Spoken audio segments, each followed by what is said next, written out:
En tiempos antiguos, la teoría médica descansaba sobre el demonismo. Se creía que la enfermedad era una consecuencia del pecado y podía ser prevenida o rechazada a través de un estilo de vida piadoso o luchando contra los demonios mediante el exorcismo. En base a ese dogma religioso, durante mucho tiempo estuvo prohibido diseccionar o examinar el cuerpo humano.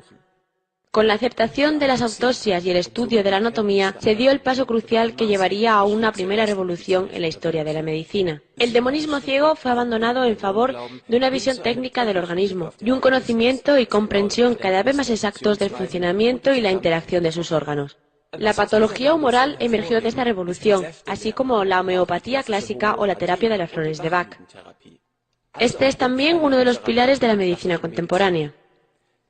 El organismo es concebido como un mero sistema mecánico y bioquímico, y los defectos técnicos, desequilibrios, bloqueos son las causas de la enfermedad. El microscopio preparó el camino a descubrimientos posteriores. Cosas que de otra forma eran invisibles para el ojo humano pudieron ahora ser observadas. Y esto dio lugar a una escuela de pensamiento atomista en la medicina, que rastreaba las causas de la enfermedad apuntando siempre hacia unidades cada vez menores. Desde entonces se hizo responsables a microorganismos, genes y mutaciones celulares, por ejemplo. La oncología contemporánea y la inmunología emergieron de acuerdo a este patrón. En 1981, el médico alemán Dr. Dietrich Hammer estableció los fundamentos para una tercera revolución de la medicina.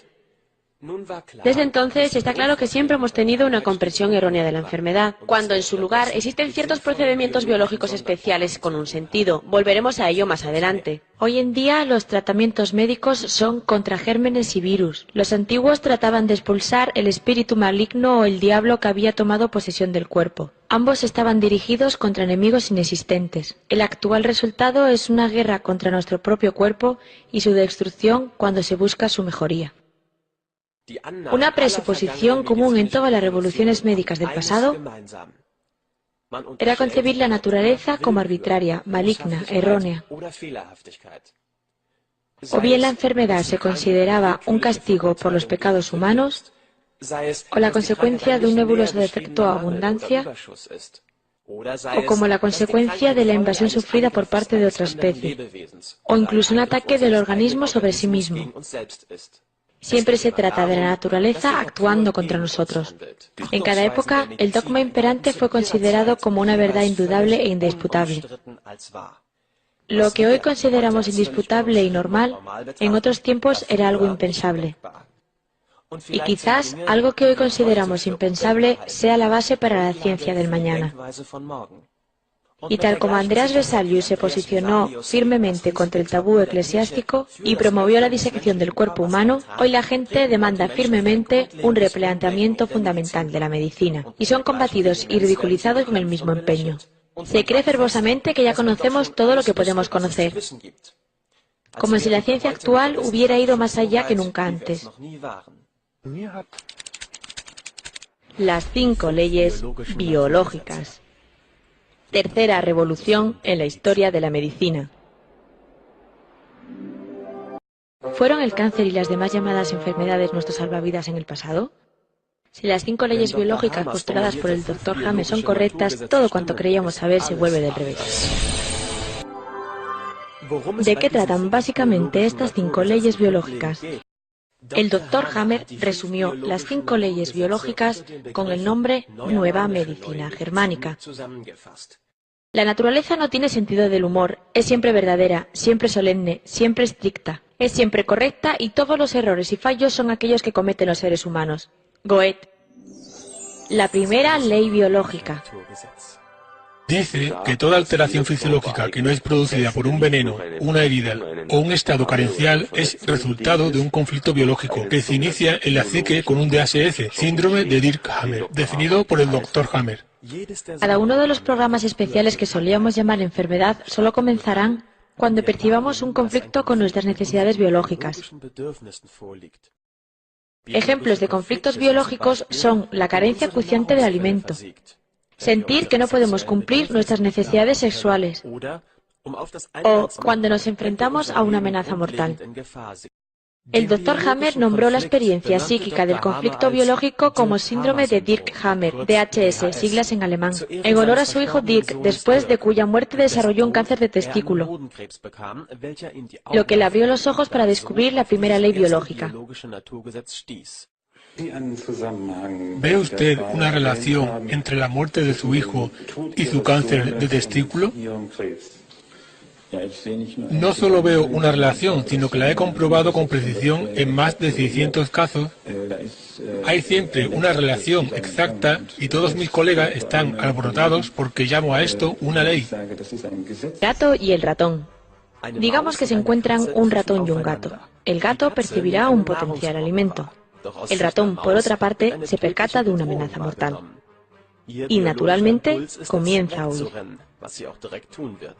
Es una experiencia de todos conocida que en situaciones límite se liberan en nosotros capacidades extraordinarias y precisamente eso es parte de lo que estamos tratando aquí.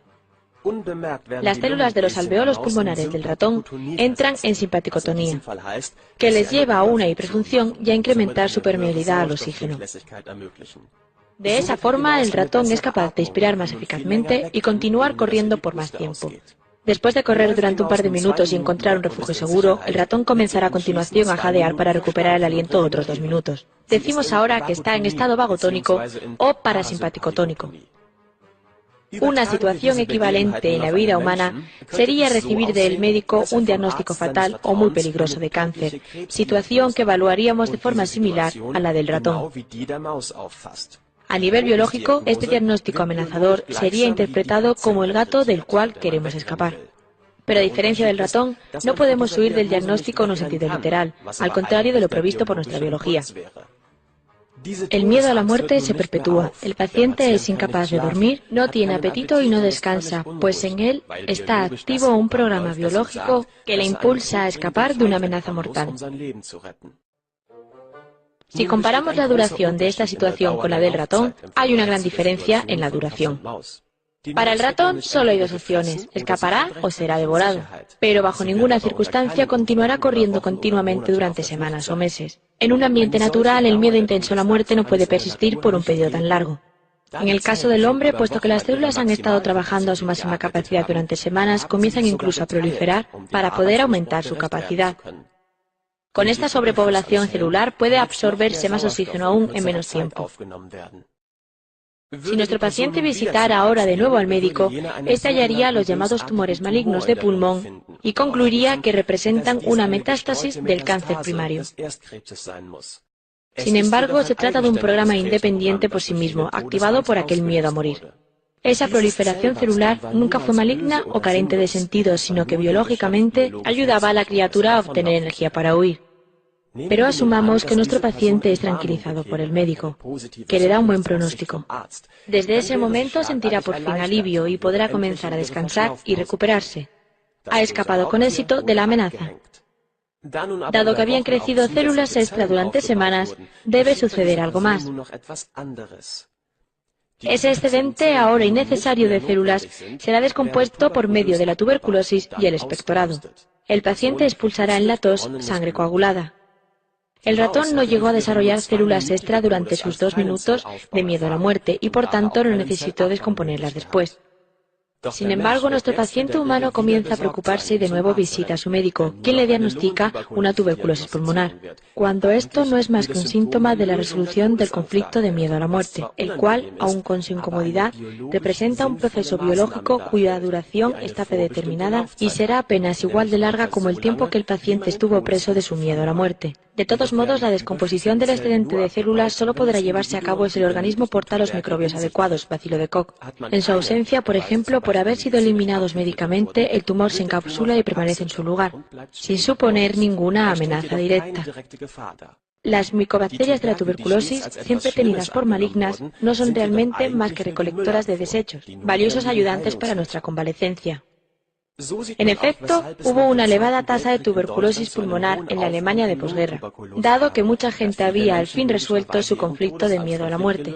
Biológicamente, habían logrado escapar del gato. Ni en un solo caso se trató de una infección. ¿El cáncer de pulmón equivale, pues, a miedo a la muerte? Recordemos que no hay un único tipo de cáncer de pulmón, dado que el pulmón tiene partes diferentes que reaccionan de distintas formas a diferentes conflictos. Nuestro ejemplo se refería explícitamente a los alveolos pulmonares. Para los conductos bronquiales, la pleura y las células calciformes existen otros programas independientes que se activan y cursan de distintas formas, pero que en ningún caso se trata de procesos malignos, sino biológicamente significativos. Nunca se dan las llamadas metástasis y el denominado cáncer de pulmón nunca es causado directamente por el tabaco u otros agentes tóxicos. Solo se da por miedo de la noción biológica de miedo a la muerte, cuando se necesita la hiperfusión de los alveolos y, en contra de la visión tradicional, no existe necesidad de luchar contra este proceso. Nada nos indica aquí un error de la naturaleza que debamos reparar, como siempre se ha asumido tanto por parte de la medicina convencional como de otras medicinas alternativas. La primera ley biológica consta de 3 criterios. El primer criterio especifica las 3 condiciones del DHS, que son las condiciones necesarias para que un programa biológico especial tenga lugar.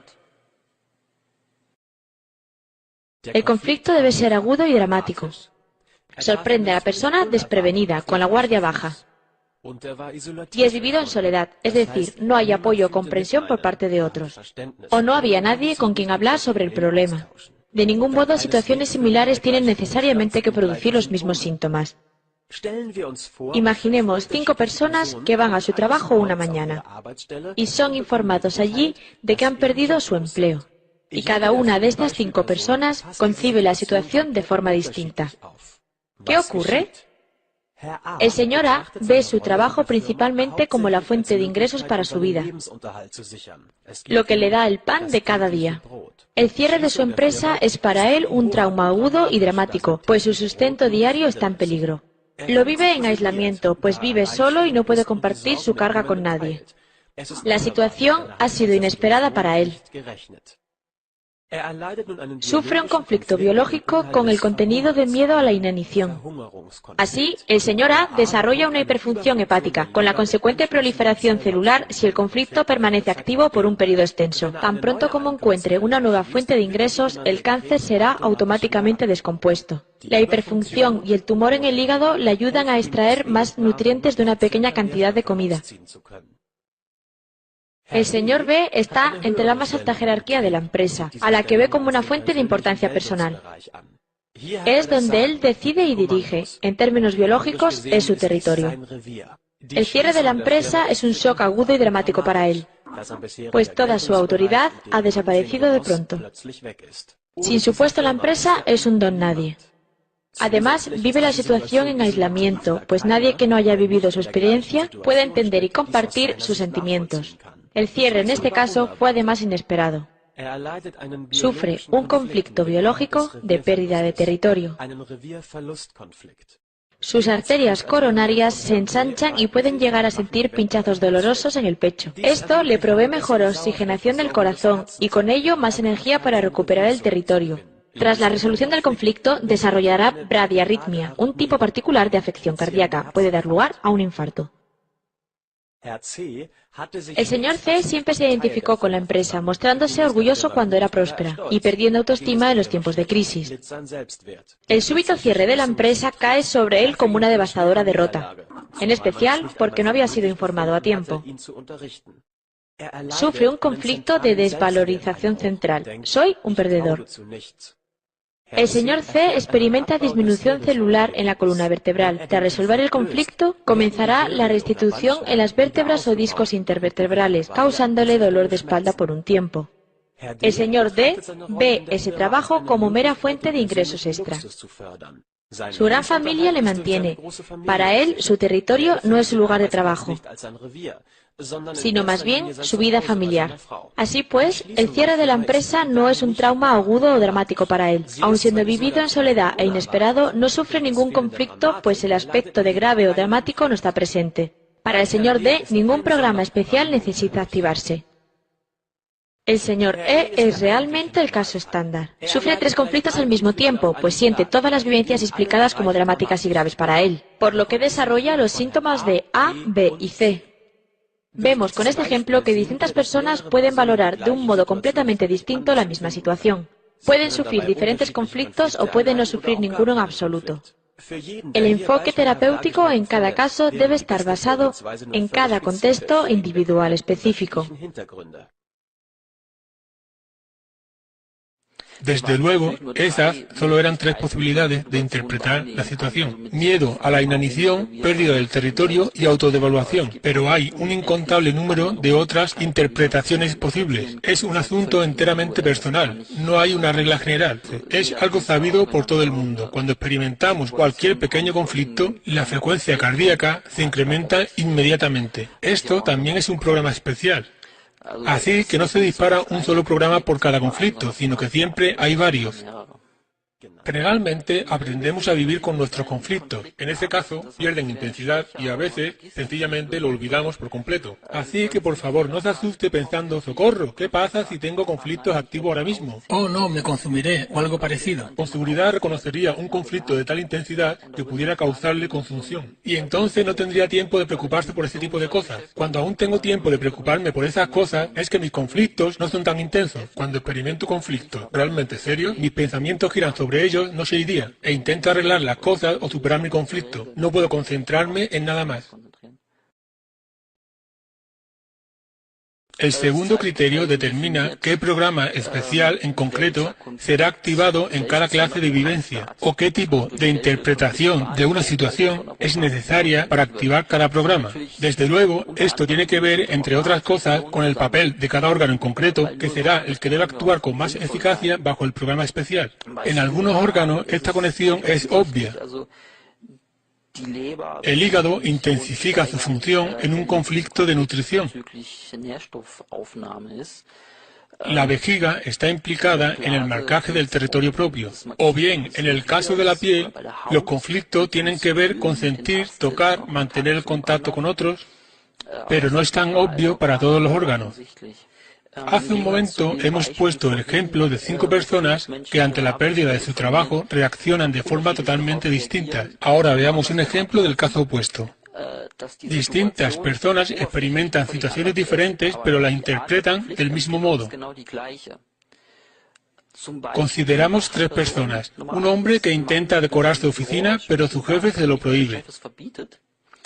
Un niño pequeño que trata de encerrarse en su cuarto, pero su papá no se lo permite, pues la familia le tiene prohibido quedarse encerrado. Finalmente, un adolescente cuya madre está constantemente entrometiéndose en sus aventuras amorosas, de modo que no puede tomar sus propias decisiones sin que su madre se inmiscuya. Los 3 tienen algo en común, sufren ocasionalmente inflamaciones de vejiga.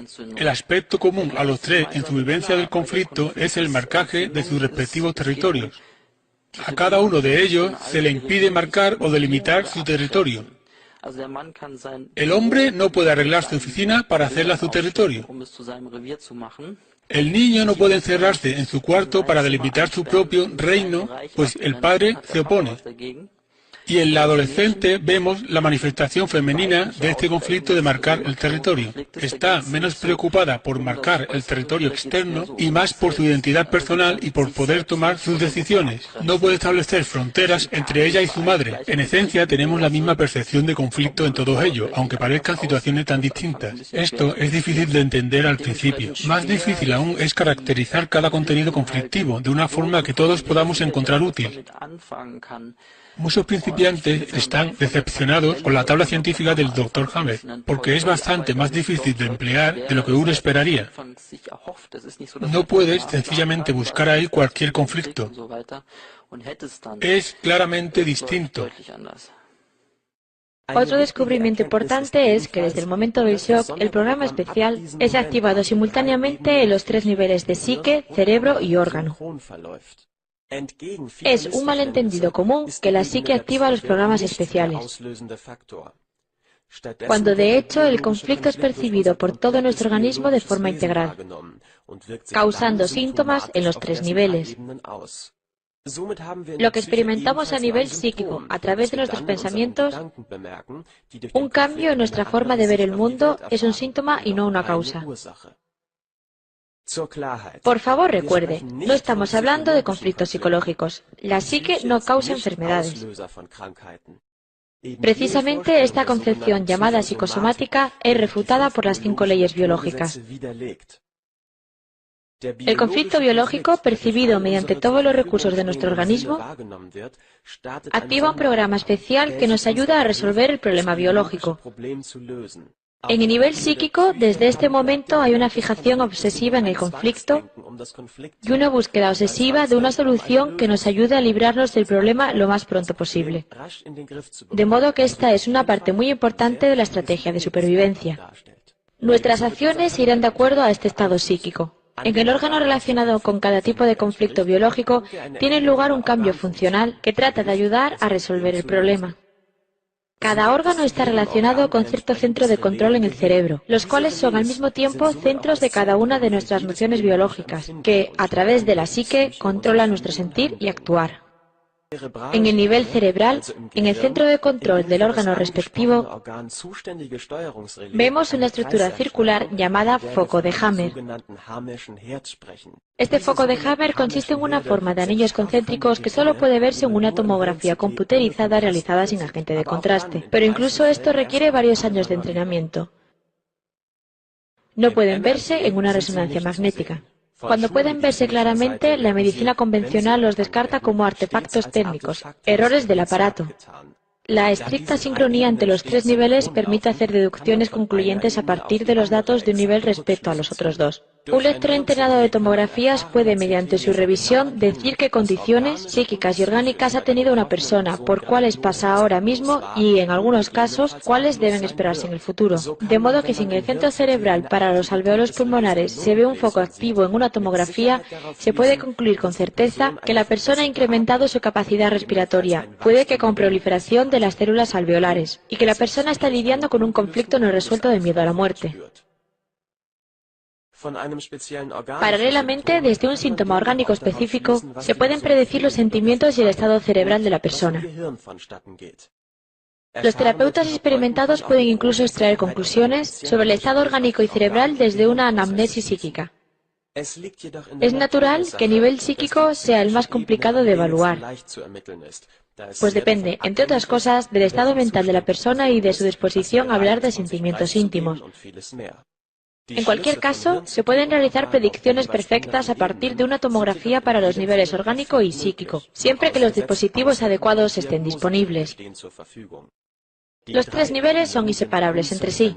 El sentimiento de pena, de miedo, etc., dependiendo del conflicto biológico específico, no es la causa de la alteración orgánica correspondiente. Es una consecuencia del conflicto. Los cambios psíquicos son parte de la estrategia natural para hallar una solución, pues todos los pensamientos orbitan en torno al problema. Ejemplo, el hígado en los 3 niveles.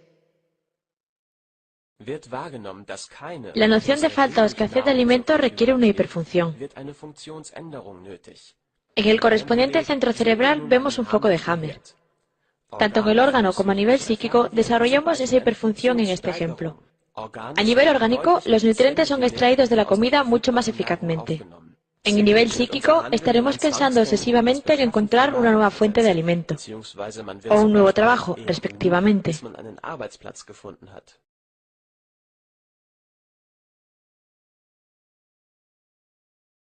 Un trivial ejemplo del día a día. Imagine morder este ácido y jugoso limón.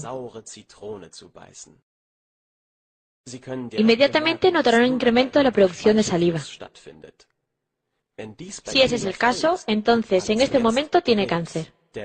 Se da un conflicto con relación al funcionamiento normal. En este caso, se reconoce que no hay suficiente saliva en la boca para una fruta tan ácida. Las glándulas salivales reaccionan inmediatamente con un incremento de su función.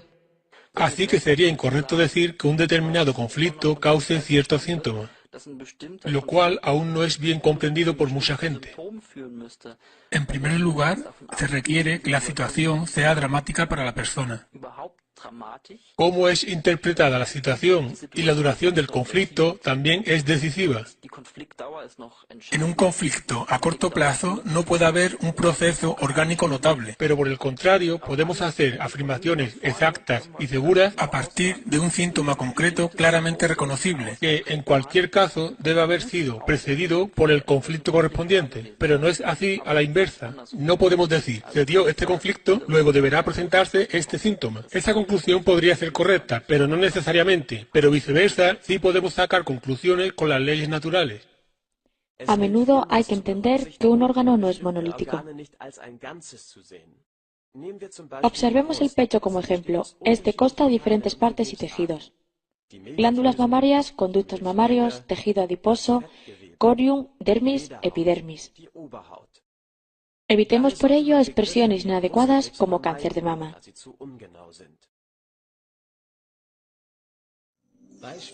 Ejemplo, glándulas mamarias. Imaginemos una madre que ha amamantado a su bebé y sus mamas están ahora vacías de leche. Ahora está dando un paseo con el bebé, durmiendo feliz en su carrito.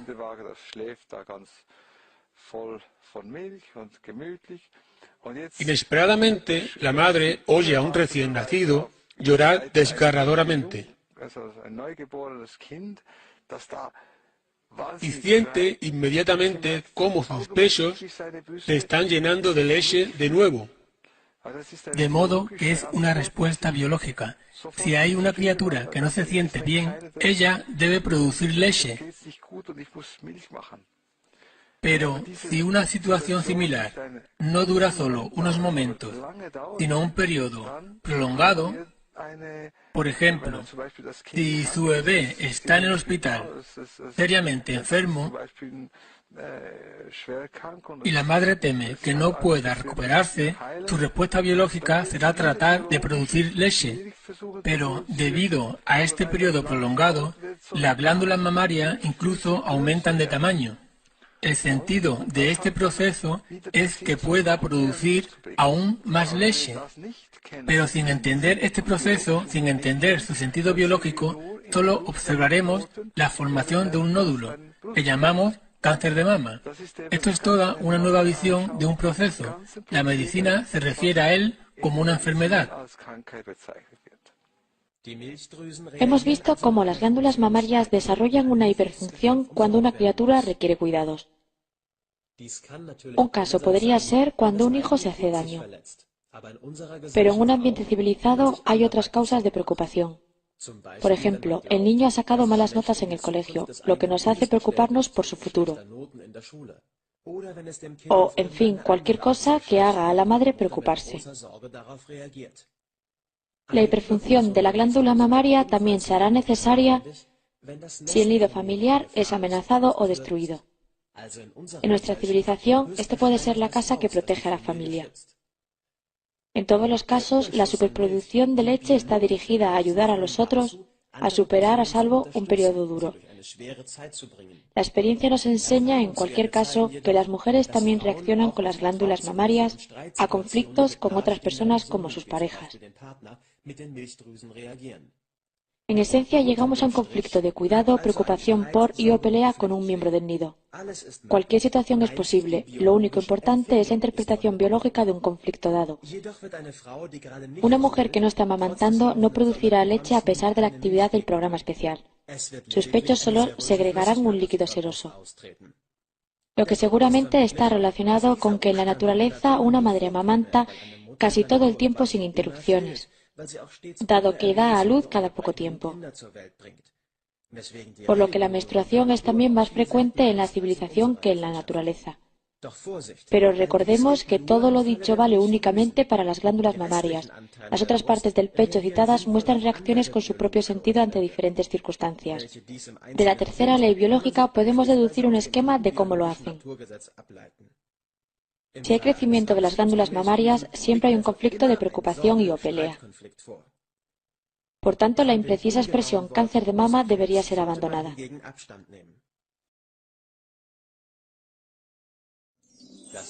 La segunda ley biológica.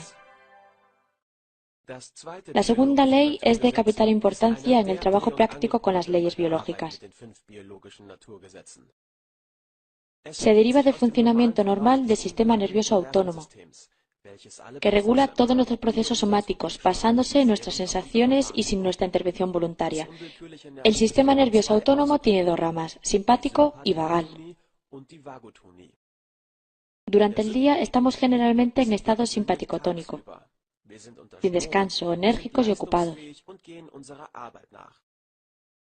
Sería, por ejemplo, el momento para cazar de un predador. La parasimpaticotonía o vagotonía es en cambio un estado de esparcimiento. Estamos digiriendo, durmiendo, descansando. Nuestras capacidades se desactivan mientras se recuperan y por ello estamos cansados tras las comidas, pues la digestión es un estado vagotónico regenerativo. Simpaticotonía y vagotonía son antagonistas, se neutralizan y se suceden una a otra con un ritmo regular. Cada una da lugar a la otra. Por ejemplo, si estamos activos hasta altas horas de la noche en el fin de semana, es decir, en simpaticotonía, con cortos periodos vagotónicos de descanso, lo compensaremos con otros fines de semana de vagotonía prolongada. Dormiremos lo necesario como para restaurar el equilibrio. Las condiciones físicas que solíamos considerar anormales comienzan en el momento en que ocurre un importante conflicto, poniendo nuestra vida y rutina patas arriba. Podemos observarlo en el ejemplo del ratón, que se encuentra bajo amenaza mortal. De pronto se activa la simpaticotonía total, pues la vida está en peligro y no hay tiempo para el descanso. Esto es lo que llamamos la fase de conflicto activo. Los signos clínicos pueden ser verificados por cualquiera y un médico no necesita instrumentos. Manos frías, preocupación obsesiva sobre la situación conflictiva, falta de apetito, insomnio y una actividad metabólica muy incrementada. Si esto continúa por semanas o meses, el paciente perderá peso y se le verá enfermizo. Esto es lo que llamamos la fase simpaticotónica. En el ejemplo concreto del conflicto de miedo a la muerte, los alveolos pulmonares también pasan a simpaticotonía, lo que conlleva una mejora en la captación de oxígeno. El ratón alcanza la resolución del conflicto inmediatamente después de haber logrado escapar con vida. Cuando está en lugar seguro o cuando no detecta más peligro, su cuerpo entra en vagotonía, descansa y recupera sus capacidades. Los síntomas de la fase activa desaparecen. El ratón se encuentra agotado y débil. No hay nada extraordinario en esto, pero comparémoslo a un equivalente humano enfrentado a un diagnóstico letal. Este entrará también en simpaticotonía total. Todos sus pensamientos se dirigen únicamente a su conflicto. Sus manos están frías, es incapaz de comer, y con su conflicto aún sin resolver, permanece en simpaticotonía durante la noche, lo que le hace casi imposible dormir, pues en términos biológicos debe escapar de un peligro mortal. Debido a la actividad incrementada de sus alveolos, su respiración funciona muy bien. Si esta condición persiste durante medio año o un año entero manteniendo una intensidad constante, el paciente nunca logrará tener descanso suficiente y se consumirá, lo que puede resultar en caquesia y muerte. Al mismo tiempo, la actividad constante de las células de los alveolos pulmonares lleva a su proliferación y a la hiperplasia, aumento de tamaño, y en la siguiente visita al médico, esto será diagnosticado como metástasis pulmonar. El cáncer se ha extendido ya a los riñones. Este diagnóstico, por supuesto, exacerbará el miedo del paciente a morir. La continua consunción sigue debilitando al paciente día a día. Y todos pensarán erróneamente que es el cáncer lo que le ha debilitado, hasta que su vitalidad se va desvaneciendo. Pero la verdad es que el estrés permanente le priva del necesario descanso. Sigue continuamente gastando todos sus recursos y energía sin restaurarlos. Prudentemente, el médico establece un diagnóstico devastador que a nadie deja duda de su sabiduría. Porque si el paciente muere y será solo por ese shock, todos dirán, ¿cómo previó el doctor? Pero si salva al paciente, sin embargo, entonces quedará como un genio, Eugene Roth. Ahora supongamos que nuestro paciente, tras un mes, es tranquilizado por su médico por la razón que sea. Esta resolución de su conflicto le lleva a entrar en vagotonía, que en este caso es al mismo tiempo una fase de reparación o curación. Un mes de simpaticotonía debe ser ahora compensado con la suficiente vagotonía para restaurar el equilibrio. Desde el momento de la resolución, el paciente permanece un mes agotado, tiene las manos calientes, apetito, y ya puede concentrarse en otras cosas como leer un libro, lo que le hubiera resultado imposible cuando el conflicto estaba activo. Su carácter regenerativo había escapado a nuestros conocimientos.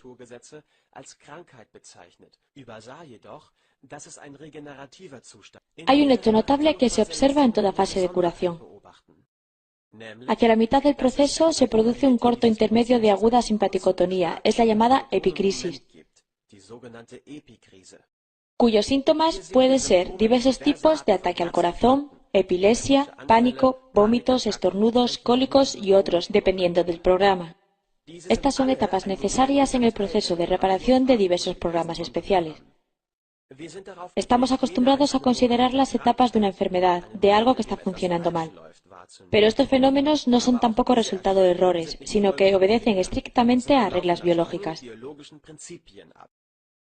La epicrisis no puede esquivarse cuando se cursa la fase de reparación, y bajo ciertas circunstancias puede llegar a ser letal.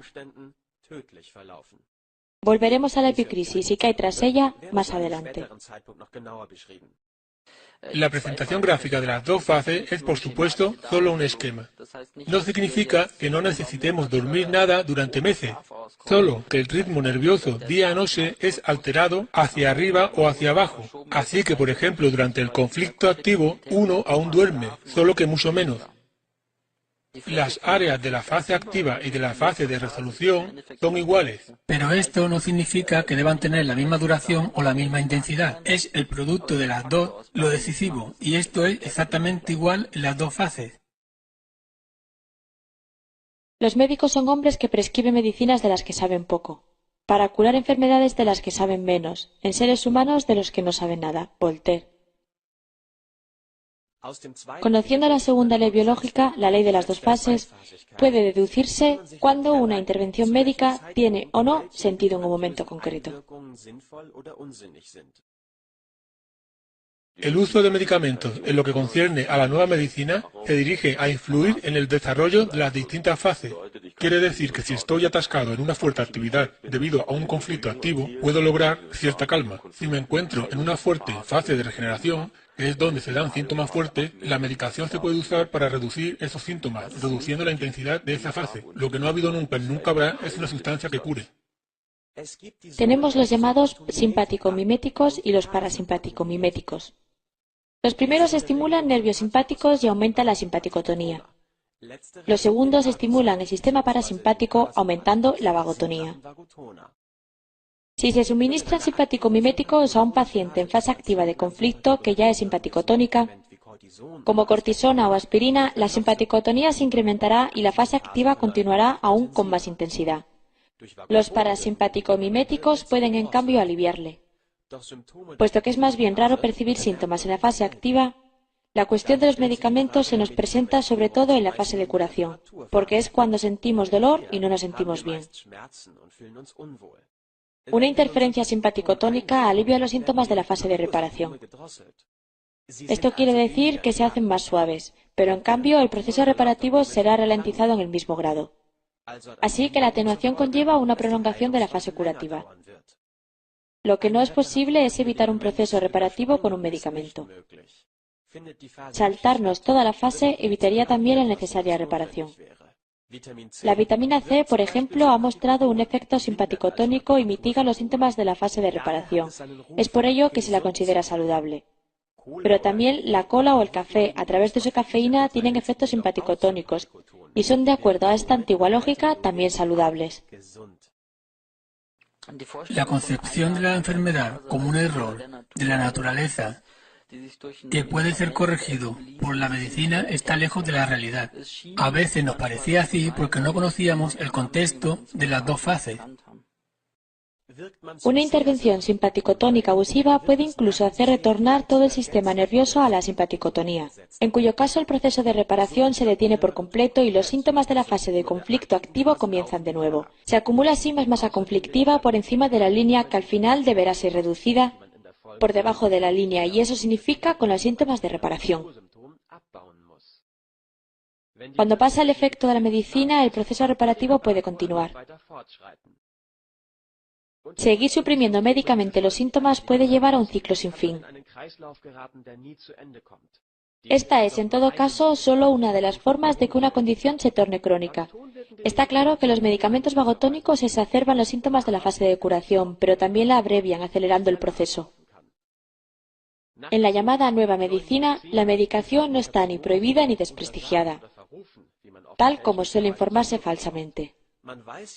Lo que es nuevo es que sabemos con más exactitud cuándo emplear cada remedio. El paciente ejerce su responsabilidad y decide o bien soportar ciertos síntomas o bien atenuarlos o demorarlos. En algunas situaciones que podrían acabar siendo letales, la medicación o cirugía es obligatoria. Los 3 niveles en sus 2 fases. Entender qué procesos experimenta los 3 niveles de psique, cerebro y órgano a lo largo de las 2 fases es de gran importancia. Comenzando con el DHS, que representa un conflicto entre la realidad percibida y las necesidades biológicas, los 3 niveles entran en simpaticotonía. Comienza un programa especial con significado biológico. El relé cerebral, responsable de cada necesidad biológica, así como los órganos correspondientes y acciones conscientes, desarrollan una hiperfunción. En una tomografía computerizada del cerebro vemos un foco de Hammer. En el nivel físico hay un pensamiento obsesivo sobre el conflicto, no dejando espacio para otros pensamientos, hasta que el conflicto sea resuelto o se vuelva obsoleto. No podemos dormir por las noches, pues la resolución del problema tiene absoluta prioridad. En el nivel orgánico hay síntomas generales como estenosis, estrechamiento de los vasos sanguíneos o liberación de hormonas del estrés. Estamos sin apetito, pues el ratón, para volver a nuestro ejemplo, no cogerá comida mientras huye. Y en el órgano específico afectado, la simpaticotonía resultará, dependiendo del tipo de tejido, en hipofunción o hiperfunción de acuerdo a la tercera ley biológica. Es también digno de mención que el foco de Hammer puede verse en una tomografía computerizada del órgano. Si el conflicto es resuelto o se vuelve obsoleto, los 3 niveles entran en la fase de reparación. La palabra reparación puede sugerirnos que todo ha acabado, pero esto puede ser peligroso, especialmente debido al proceso cerebral. La fase de reparación A, también llamada posconflictolisis A o PCLA, es la fase hematosa. El relé cerebral, ahora sin foco de Hammer, en forma de diana, almacena agua, lo que resulta en edematización. Es precisamente esta condición lo que era descrito por la medicina como tumor cerebral, lo que es correcto dado que el tumor se refiere únicamente a expansión del tejido. Lo que es incorrecto es la asunción de que está causado por proceso maligno que no se detiene nunca. Sin embargo, puede haber peligro dependiendo de la situación y las dimensiones de este tumor temporal. En el nivel psíquico, la fase tras la resolución se caracteriza por un alivio de los pensamientos obsesivos, y al fin somos capaces de relajarnos y leer un libro si lo deseamos. En el órgano hay también una hinchazón debido a la acumulación de líquido. Ambos procesos de edematización, dependiendo de los tejidos vecinos sobre los que presionan, pueden causar dolor y otros síntomas. Por ejemplo, debido a la obstrucción de los nervios y conductos o a la presión sobre distintas áreas cerebrales. Prácticamente todos los tipos de dolor o discapacidad no causados por un traumatismo aparecen debido a la hinchazón de esta primera fase de reparación, PCLA. Los síntomas generales orgánicos de la fase activa, como la liberación de hormonas del estrés o el estrechamiento de los vasos sanguíneos, son temporalmente transformados en síntomas opuestos y progresivamente se van normalizando hasta el final del proceso. De ese modo, tendemos a tener las manos calientes durante la fase de reparación. El edema en el cerebro normalmente causa hipofunción o incluso disfunción completa en el órgano que controla. La enfermedad de Parkinson, parálisis del intestino o pérdida de sensibilidad en la piel son ejemplos de hipofunción causada por el edema cerebral. Psique, relajación, desactivación, cerebro, edematización del relé específico, órgano, inflamación. Esta fase de reparación A persiste por un máximo de 3 semanas. siempre y cuando el conflicto no sea reactivado, en cuyo caso la fase de reparación comenzará de nuevo cada vez. Una situación típica de un conflicto recurrente es tener problemas en el trabajo con los compañeros o con el jefe, o con alguna otra cosa. Entonces tienes un conflicto activo durante el trabajo y desconectas cuando vuelves a casa, donde desarrollas síntomas de reparación. Cuando vuelves al trabajo regresa de nuevo el conflicto activo, de modo que el proceso continúa constantemente rodando adelante y atrás. Después de ese máximo de 3 semanas, los edemas del órgano y del cerebro son expulsados. Este es un momento concreto de la simpaticotonía, y debido a la interrelación de los 3 niveles, el conflicto activo regresa brevemente en el nivel psíquico durante lo que llamamos la epicrisis. Repentinamente, el conflicto ya resuelto hace un tiempo ocupa nuestra mente de nuevo, y es, en palabras del Dr. Hammer, experimentado por segunda vez como en una secuencia fotográfica. La palabra epicrisis tiene un doble significado. En primer lugar, significa muy convenientemente informe final. Por otro lado, es un acrónimo de epileptoid crisis, crisis epileptoide, lo que describe los síntomas de esta fase. Experimentamos un tipo de ataque como este de la epicrisis en el nivel cerebral muchas veces al día. Cuando la inflamación es grande, esta fase puede ser peligrosa y requiere medicación u otras medidas. Con este nuevo conocimiento, la medicación puede iniciarse en el momento oportuno, puesto que la epicrisis no será ya una sorpresa, sino que terapeutas experimentados pueden llegar a predecir el día y la hora exactas. A nivel orgánico, la epicrisis adopta varias formas específicas en relación al órgano o tejido afectado. Estas crisis pueden aparecer como episodios epilépticos, síncopes, cólicos, estornudos, distintos tipos de ataques cardíacos, asma, pánico y muchas otras no patológicas como el parto o el orgasmo. Pues estas últimas también forman parte de programas especiales con sentido biológico, comprendidos en estas 5 leyes biológicas. La duración de la epicrisis difiere entre los 4 tipos de tejido. En el ectodermo normalmente hay un máximo de unos 20 segundos, que puede sin embargo prolongarse por tensión. Por ejemplo, si te esfuerzas en controlar el paroxismo muscular en lugar de relajarte. En este diagrama hay solo una epicrisis, pero puede darse varias en sucesión. Esto es debido a que durante las epicrisis el edema cerebral es drenado. Si esto no se logra mediante una sola epicrisis, llevará varios intentos, por ejemplo, cuando estornudamos repetidamente. El líquido del edema es expulsado por la orina en la transición a la fase de reparación B, fase PCLB. Llamamos a esta fase de meado. Durante la PCLB se restaura el estado normal. Los síntomas severos de la PCLA quedan ya atrás. Ahora se observa cicatrización tanto en el cerebro como en el órgano. El tejido conectivo proveniente del mesodermo migra al lugar a reparar. Cuando un programa especial se repite a menudo en esta fase PCLB, el tejido afectado se mezcla cada vez con la nueva cicatriz, lo que previamente se diagnosticaba como tejido indiferenciado, porque debido a la mezcla con el tejido conectivo no podía ser reconocido como proveniente de otra capa embrionaria. Algunos órganos desarrollan quistes que proveen una hiperfunción duradera. Por ejemplo, un quiste de ovario hace que una mujer se vea 10 años más joven permanentemente, de modo que no necesita ser extirpado por su pretendida malignidad. Si en los tejidos controlados por el cerebro antiguo no están presentes los microbios necesarios para la descomposición de tumores, los tumores son encapsulados en esta fase y permanecerán así siempre. Cuando el mismo programa ocurre a menudo, deja residuos de calcio de la fase PCLB. Los hombros o arterias calcificadas solían atribuirse supuestamente a una mala dieta, pero son el resultado de procesos que han resultado necesarios a menudo en la vida de una persona. Estas cicatrizaciones, quistes, densificaciones y encapsulamientos son el resultado final permanente de los programas especiales.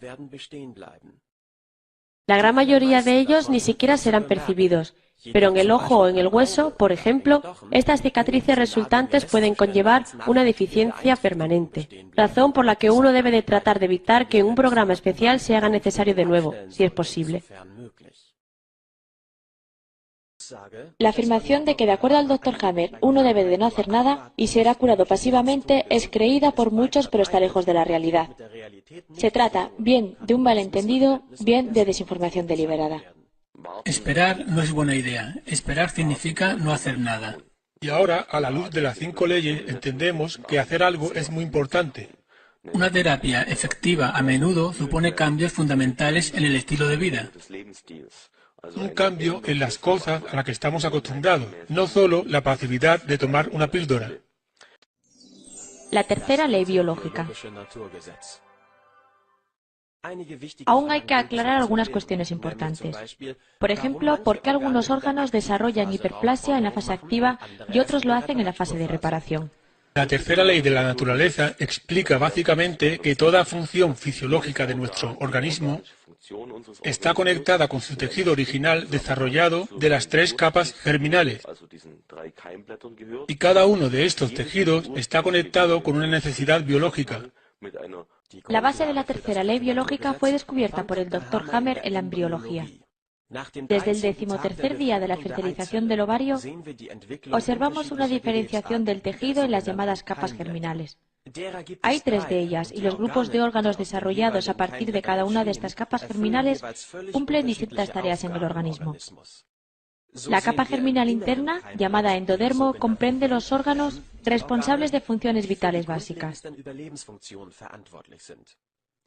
Están principalmente ocupados de la obtención, procesado y desecho de sustancias vitales. De la capa germinal intermedia llamada mesodermo derivan todos los órganos que proveen al cuerpo con protección, sostén y estabilidad, como huesos, músculos estriados, tendones, corium de la piel, dermis, tejido conectivo, discos intervertebrales, etc. La capa germinal más externa, llamada ectodermo, comprende, entre otros, todos los órganos de los sentidos, como la piel, epidermis, además de funciones como la producción de insulina, habilidad para oler, escuchar. Todo lo que puede ser visto de un humano desde fuera, toda la piel externa, es ectodermo. Y también todos los nervios y parte de ciertos conductos, como los vasos coronarios, O los conductos pancreáticos y biliares. Cada una de estas capas germinales está controlada por cierta parte del cerebro, y aquí encontramos una característica peculiar de la capa intermedia, el mesodermo, que está dividido en 2 partes, dándonos un total de 4 tipos de tejido. El tallo cerebral controla la capa interna, el endodermo, y por tanto las funciones vitales básicas. La capa embrionaria intermedia es controlada en parte por el cerebelo y en parte por la médula cerebral. Como el cerebelo es parte del cerebro antiguo y la médula es parte del cerebro nuevo, hablamos de mesodermo del cerebro antiguo y mesodermo del cerebro nuevo. El cerebelo controla las partes del mesodermo que tienen una función protectora, como el corium de la piel, los revestimientos de varios órganos, las glándulas sudoríparas o las glándulas mamarias.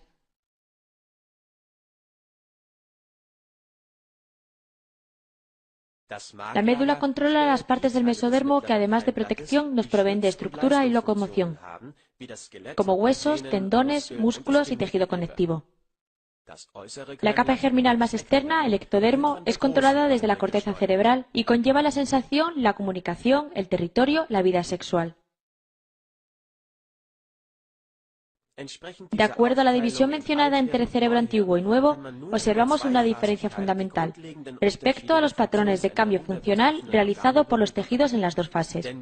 Todos los órganos controlados por el cerebro antiguo, es decir, el endodermo y el mesodermo antiguo, desarrollan una hiperfunción con proliferación celular durante la fase activa de conflicto, en simpaticotonía. En la fase de reparación, que comienza con la resolución del conflicto, el tejido sobrante es descompuesto y la función se normaliza. Los órganos controlados por el cerebro nuevo, es decir, mesodermo nuevo y ectodermo, desarrollan hipofunción y reducción celular durante la fase activa. Durante la fase de reparación, sus funciones son restauradas y se restituye el tejido perdido. Sin embargo, hay un grupo especial de programas del ectodermo que efectúan solo cambios funcionales, sin crecimiento ni reducción celular. Veamos algunos ejemplos. Los alveolos pulmonares son de origen endodérmico, controlados por el tallo cerebral, pues se ocupan de la absorción del oxígeno. Por ello desarrollan hiperfunción y proliferación celular durante la fase activa. Tras la resolución del conflicto, el excedente de células es descompuesto y la hiperfunción revierte. Del mismo modo, las glándulas mamarias formadas por el mesodermo antiguo incrementan su función y crecen durante la fase activa del conflicto y revierten el proceso en la fase de reparación. Un orden inverso a este se observa en los tejidos controlados desde el cerebro nuevo. Un hueso, por ejemplo, que es parte del mesodermo nuevo, desarrolla reducción celular, llamada necrosis, en la fase activa. Pierde masa y se vuelve poroso y, por tanto, susceptible de fracturas. Esta es la condición que la medicina convencional llama osteoporosis. No está causada por una mala dieta, sino que es un síntoma de un conflicto biológico activo relacionado con el hueso afectado. Pronto veremos más sobre esto. Durante la fase de reparación, los defectos son restituidos, lo que resulta en la condición que llamamos leucemia. Y en una etapa posterior, el hueso incluso desarrolla un excedente celular y mayor densidad, de modo que es más resistente que antes. Por tanto, este grupo de órganos es llamado grupo de lujo, mostrando una mejora después de la finalización del programa especial. La epidermis, que es de origen ectodérmico, desarrolla pérdida celular, ulceración en la fase activa. La piel se vuelve agrietada y se descama. Tras la resolución del conflicto, se renueva la piel, junto con enrojecimiento, inflamación y picor. Vamos a ver más de cerca los conductos con revestimiento ectodérmico, como los conductos biliares. La fase activa conlleva un ensanchamiento del conducto, que permite que pase más secreción. Simultáneamente, la disminución de células aumenta este efecto. Como se ha indicado, hay un grupo de órganos en el cual se produce una pérdida de la función, sin disminución de células. Podemos ver como ejemplo el programa para las células encargadas de la producción de insulina. Durante la fase activa de un conflicto llamado de reluctancia-resistencia o también de susto-repugnancia, se reduce la producción de insulina y tras la resolución se normaliza de nuevo, sin que se dé ni reducción ni proliferación celular. Se pueden hacer varias caracterizaciones de estos 4 grupos de tejidos. De gran importancia como una guía básica es la división de acuerdo a grandes clases de conflictos. Dado que el propósito biológico del endodermo es obtener y procesar sustancias vitales, asociamos esta capa embrionaria interna a los llamados conflictos de bocado. Para el lobo, este bocado es su presa, para el niño puede ser un juguete. Para el adulto, un contrato, un aliciente, dinero, una casa o un coche. ¿Qué órgano será afectado? Depende con precisión del concepto que el individuo tiene sobre el bocado. Cuando un bocado es deseado vehementemente, afecta las amígdalas, las glándulas salivares u órganos adyacentes. Cuando hay que extraer sustancias nutritivas de un bocado, como la renta mensual de una casa, esto se siente en un órgano digestivo. Cuando un bocado debe dividirse en partes iguales, como una herencia, esto puede afectar al páncreas. Cuando necesitamos expulsar un bocado del que ya no podemos extraer nutrientes, como un estoque devaluado, por ejemplo, esto puede ser relacionado con una parte más distal del intestino grueso. Los órganos del mesodermo del cerebro antiguo provienen de protección contra traumas, de modo que se relacionan con conflictos que el ser humano suele sufrir por sentirse mancillado por insultos o ataques verbales, al contrario que en la vida animal. Los tejidos del mesodermo del cerebro nuevo proveen de estabilidad y movimiento al cuerpo. De acuerdo con ello, los conflictos relacionados versan sobre no ser lo bastante bueno o estable, implicando una autodevaluación. Por ejemplo, las rodillas son asociadas a actividad deportiva, como carrera, los dedos con la destreza, los hombros con apoyar, comprender y ser lo bastante bueno para otros. El cráneo y el cuello están ligados a la autoestima intelectual y moral. Las mujeres que no están contentas con sus pechos sienten esto en la columna vertebral detrás del pecho. Un fracaso a nivel sexual es interpretado en relación al cóccix. Los dientes y mandíbulas reaccionan a no ser capaz de morder, no ser capaz de atacar a alguien, de defenderse, de aprovechar una oportunidad o de morder algo. De modo que el contenido específico de los conflictos es determinado por las funciones que realiza cada tejido, y a qué propósito sirve cada parte del cuerpo. Esta relación elude al intelecto, de acuerdo solo a nuestra determinación biológica. Cuanto más severo es el conflicto, más sólidos son los tejidos afectados. De modo que los conflictos de autodevaluación más pequeños afectan tejidos como tendones, cartílagos, tejido conectivo, tejido adiposo, etc., mientras que conflictos de autodevaluación más severos afectan a los huesos. En cualquier caso, hay una reducción celular y necrosis durante la fase activa, y una restitución con dolor durante la fase de reparación. La medicina convencional a menudo diagnostica la fase restitutiva de los huesos como leucemia. La mayor variedad de tipos de conflicto se encuentra en el grupo del ectodermo, pues este se extiende a los recubrimientos del tracto digestivo, órganos de los sentidos y la acción voluntaria. Aquí tenemos conflictos acerca del movimiento muscular, pero también de percibir conscientemente, de tocar, ver, oír, oler, saborear, que conllevan síntomas como tinnitus, alucinaciones acústicas, parálisis, miopía, paranoia, clarividencia, enfermedad de Alzheimer y muchas otras. Está también el amplio e importante campo de conflictos de territorio, sobre el que no podemos extendernos en este documental debido a su complejidad. Los conflictos territoriales pueden resultar en síntomas psíquicos como depresión, ninfomanía, tendencia al suicidio, manía homicida, agresión, logorrea, acciones obsesivo-compulsivas, histeria, autismo, anorexia nerviosa, bulimia, incontinencia, experiencias fuera del cuerpo y retrasos de desarrollo en todos los sentidos.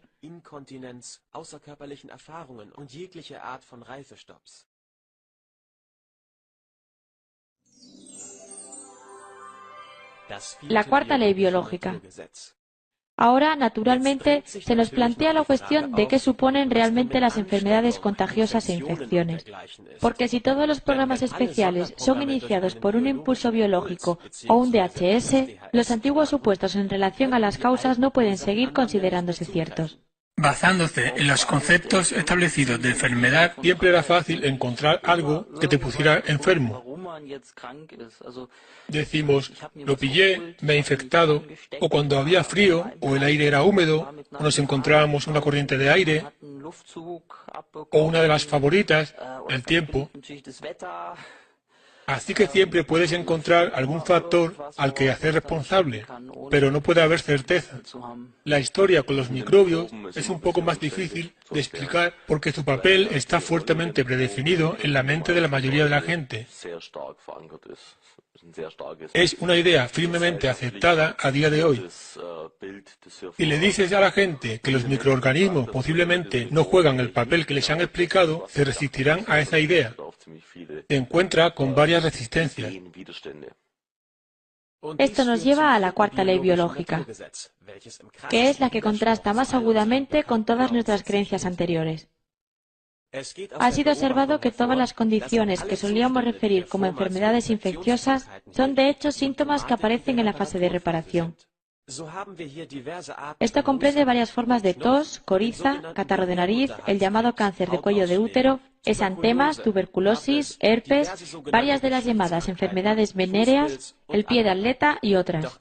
Pero todas ellas y muchas otras son siempre precedidas por una fase de conflicto activo, que sin embargo ha escapado a nuestro conocimiento por no mostrar síntomas en la mayor parte de los casos. Y como estos síntomas aparecen solo tras la resolución del conflicto junto con un estado de vagotonía, que conlleva fatiga y a veces fiebre, no pueden representar fases activas de enfermedad o infección, como se asumía previamente.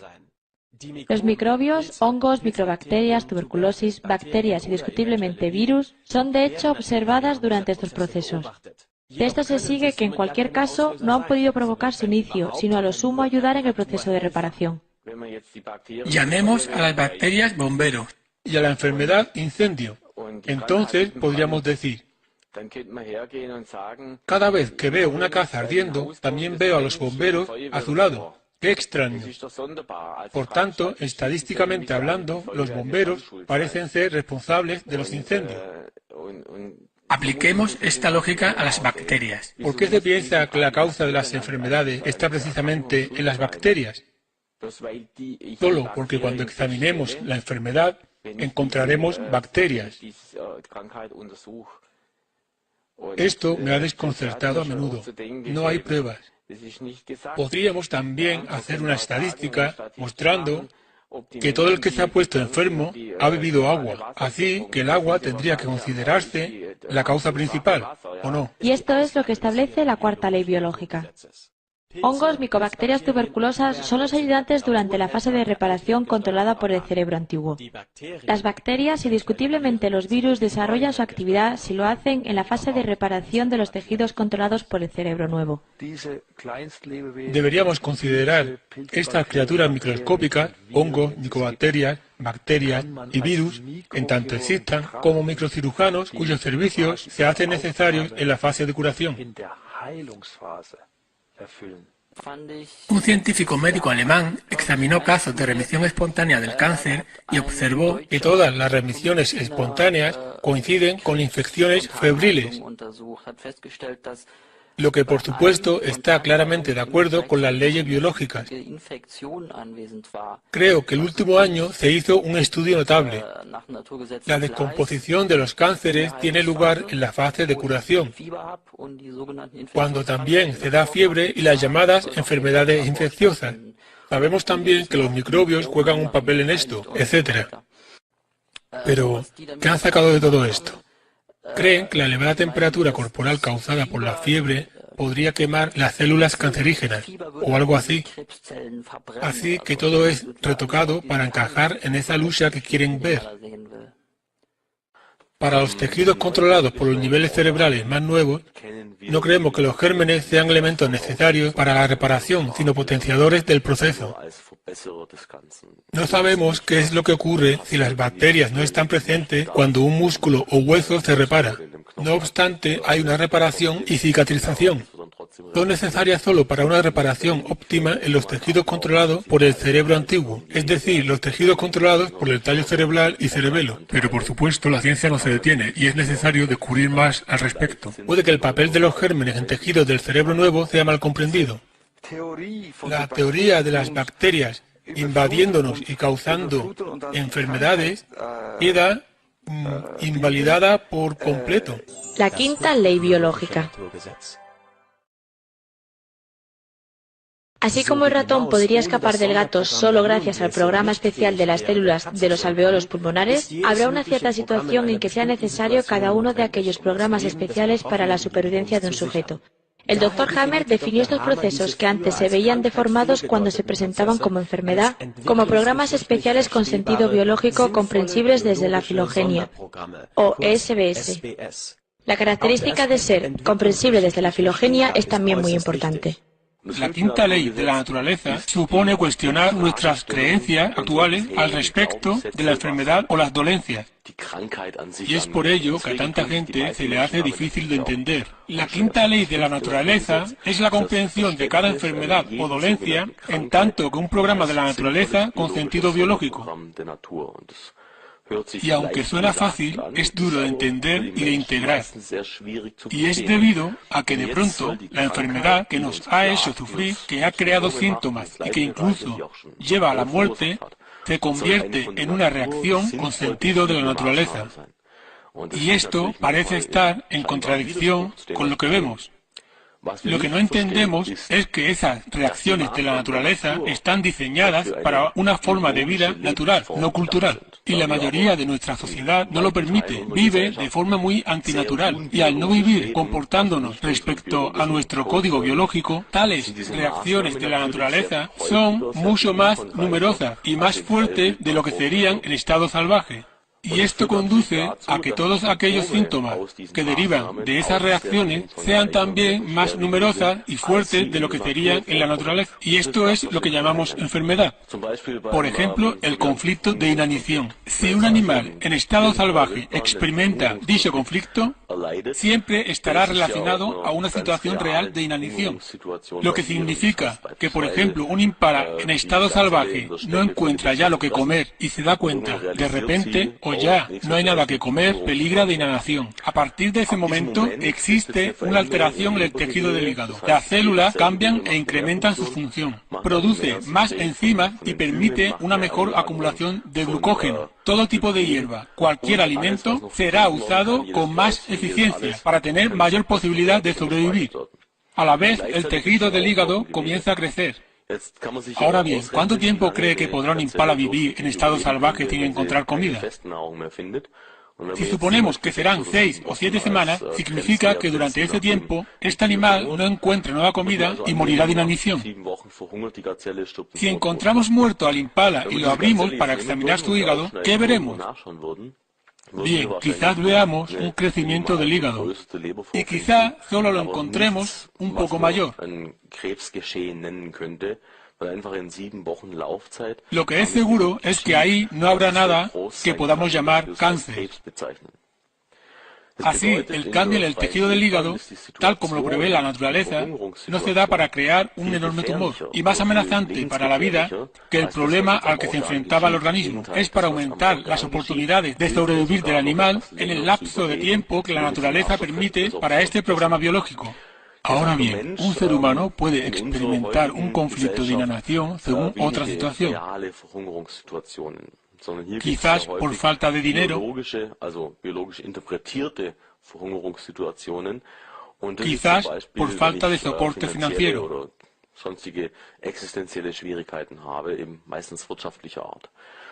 La gran diferencia es que si te falta dinero, si estás en la ruina, no morirás de inanición en 6 o 7 semanas. Puedes mantener este programa funcionando durante meses e incluso años. Y si has experimentado ese conflicto de inanición debido a la falta de soporte financiero, el tejido del hígado se mantendrá en crecimiento, seguirá en el proceso igual que si estuvieras en una situación real de inanición. Y en un enorme periodo de tiempo podría haber un gran crecimiento de un tumor. Y además, desde el inicio de este programa biológico, vemos que hay crecimiento, aumento del tejido del hígado. Ahora bien, para un ser vivo biológico existe un periodo limitado para la solución de este problema. Mientras el impala muere en 6 o 7 semanas y no encuentra nada que comer, el ser humano puede vivir durante meses o años la situación de sentirse en privación sin soporte financiero. Así que el proceso en el tejido puede durar y durar. La naturaleza no intenta crear un enorme crecimiento tumoral en tal situación. La naturaleza lo que intenta es cambiar, mejorar la situación aumentando la función orgánica. Pero debido al hecho de que un ser humano no morirá, por ejemplo, debido a la falta de apoyo financiero, podemos continuar con el proceso en aumento hasta que éste alcanza unas dimensiones enormes, que es lo que entonces es llamado enfermedad cancerosa. Así podemos decir básicamente que lo que hoy llamamos enfermedad no ha sido previsto así por la naturaleza. Solo ha sido creado por nuestra vida abiológica y nuestro modo de vivir que crea enormes periodos temporales para esos programas biológicos hasta que encontramos o no una solución. Pero ningún animal vive en la selva durante meses con puro miedo a la muerte. Echemos un vistazo al conflicto de miedo a la muerte. La situación en la que un animal en estado salvaje podría experimentar este conflicto de miedo a la muerte se daría cuando se enfrente a un depredador u otra situación que amenace su vida. Naturalmente, esta situación de miedo a la muerte para un ser en estado salvaje podría mantenerse unos minutos, quizás segundos. Pero tras ese periodo habrá una resolución. O bien el animal escapará con éxito o será devorado por el depredador. Si eres un ser humano diagnosticado con una enfermedad maligna por un doctor en quien confías y el médico te dice que es cáncer, esa cosa está viviendo en tu interior como un depredador devorándote desde dentro. Pues de modo similar es como se explica y describe a la gente el cáncer. ¿Cómo puedes huir de este depredador? ¿Cómo puedes escapar de esa situación? No puedes. Y el programa biológico, si experimentas este conflicto de miedo a la muerte, continuará activo y continuará creciendo. Y después de un tiempo serás diagnosticado con metástasis pulmonar, debido a este conflicto de miedo a la muerte y a esa situación de la que no puedes escapar. Así que ahora podemos entender que nuestro sistema de creencia, nuestra forma de interpretar o creer lo que nos dicen los demás, es lo que nos lleva a activar programas biológicos de los que no podemos escapar. Y a esas situaciones que crean grandes alteraciones orgánicas, graves enfermedades que necesitan intervención. La quinta ley biológica nos dice que estos procesos tienen un sentido, e incluso si el proceso orgánico es peligroso y necesita ser tratado, tiene un sentido y una finalidad desde la biología. Trata de ayudarnos a nivel fisiológico para continuar buscando y encontrar una solución. Dado que todos los programas biológicos cursan en los 3 niveles, psique, cerebro y órganos simultáneamente, desde la quinta ley biológica podemos entender que no hay tal cosa como fallos, accidentes o una naturaleza maligna en los procesos orgánicos. Para todos los expertos y los anteriores enfoques médicos, la enfermedad supone solo un hecho fatídico, un ataque enemigo o un fallo técnico de la naturaleza, y esta visión nos convierte en víctimas. ¿Por qué no hay malignidad en la naturaleza? La idea de células cancerosas malignas diseminándose y produciendo tumores secundarios en otros lugares solo se funda y sostiene en libros de medicina y anticuados. Y respecto a la teoría de las metástasis, si la analizamos en detalle, deberían observarse numerosas eventualidades para apoyar esa teoría. Deberíamos observar exactamente la separación de una célula cancerosa del tumor primario, su migración a través de la sangre o la linfa, su fijación a otro órgano, su infiltración dentro de ese órgano. De hecho, aparte de la posibilidad de encontrar cualquier número de células cancerosas en la sangre, el resto de los procesos hipotetizados ni son verificables ni responden a preguntas como ¿por qué las metástasis no se fijan a órganos vecinos como las paredes de los vasos sanguíneos? El mayor error en el tratamiento de las enfermedades es que existen médicos para el cuerpo y médicos para el alma, aunque ambos no pueden separarse. Platón, 427-347 a.C. He aquí el proceso completo mostrado en un vistazo.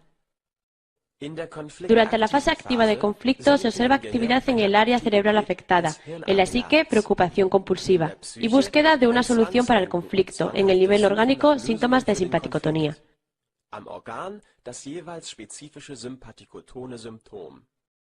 Tras la resolución del conflicto, durante la PCLA, hay inflamación del área cerebral y del órgano afectado, resultando una hipofunción, o completa disfunción, con dolor u otros síntomas, causado directamente por la presión mecánica. Al mismo tiempo, la proliferación o disminución celular que se daba en la fase activa se detiene.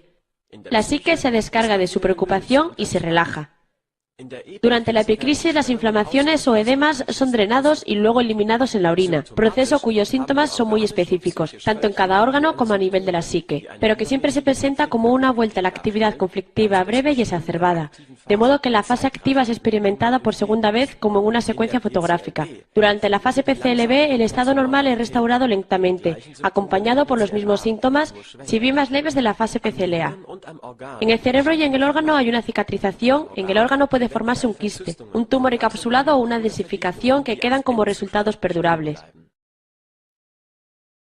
Todos los síntomas no causados obviamente por traumatismos, intoxicaciones o quizás malnutrición pueden ser rastreados de acuerdo a este patrón. Las preguntas principales son ¿qué tejido está afectado y en qué fase se encuentra? La causa por la que comienzan los programas especiales puede, entre otras cosas, ser deducida de la función del tejido afectado. Cáncer de cuello de útero, leucemia, dolor en los huesos, pánico, amigdalitis, dolor gástrico, vómitos, diabetes, deficiencia de insulina, hiperglicemia, hipoglicemia, hiperglicemia severa seguida de hipoglicemia, diabetes, deficiencia de glucagón, hipoglucemia, hiperglucemia, hipoglucemia severa, cáncer bronquial, acné, suicidio, alucinaciones acústicas, inflamación de vejiga, hipotiroidismo, alopecia, dolor en los dientes, otitis media, parálisis, enfermedad de Parkinson, cáncer de piel, enfermedad de Alzheimer, pérdida de memoria, glaucoma, celulitis, recaídas y raíles.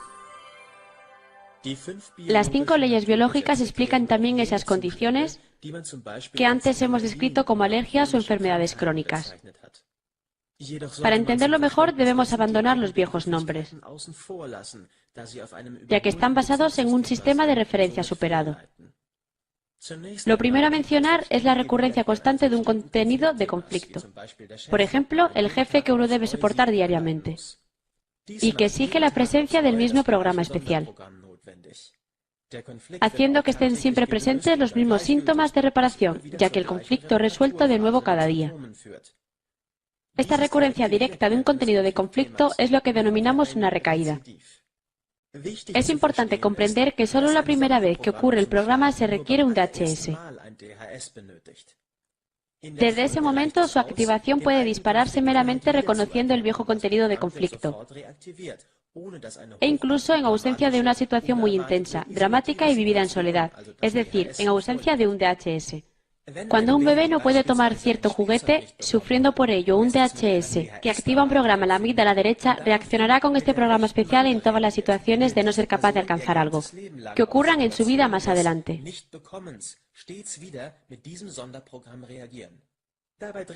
Esas situaciones no tienen por qué estar conectadas a un juguete, sino, por ejemplo, a un coche o a un compañero.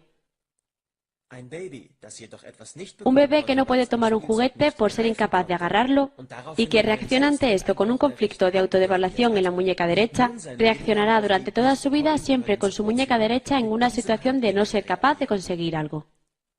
Así, el DHS principal determina nuestro modo de reaccionar subsiguiente, pues nos ha provisto con una estrategia exitosa de supervivencia.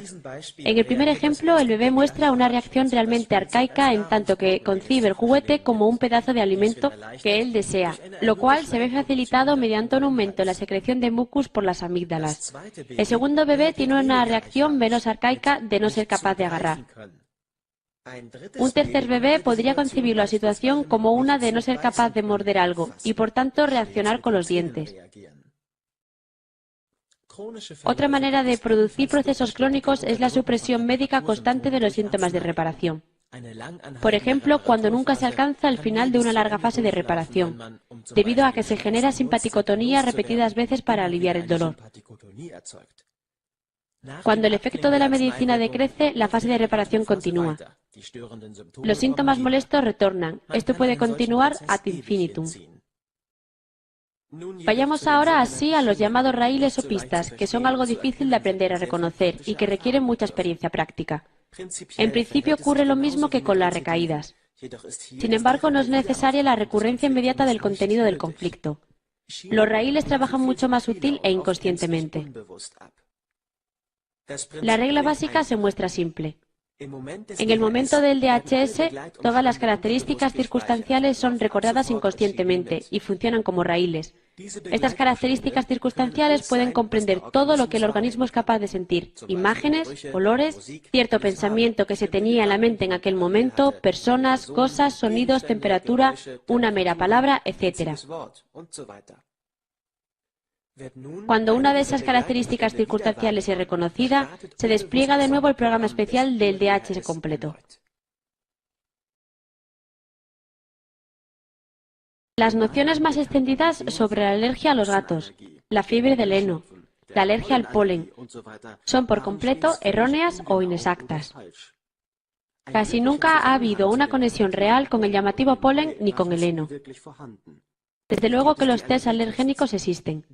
Sin embargo, desde el punto de vista de las 5 leyes biológicas, no son otra cosa que daños. De acuerdo a dichos tests, por ejemplo, casi todo el mundo es alérgico a los gatos o a la hierba, pero muchas de esas personas han vivido con gatos o descansado sobre la hierba sin riesgo durante años. El término reacciones alérgicas ha sido exclusivamente aplicado a tejidos que producen rápidamente unos síntomas físicos peculiares, como los de la piel, el tracto respiratorio, la mucosa nasal, la conjuntiva.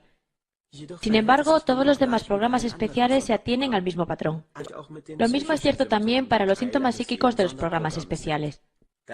Así, los raíles tienen un impacto en nuestro pensamiento, en nuestros sentimientos o acciones y en nuestra visión del mundo.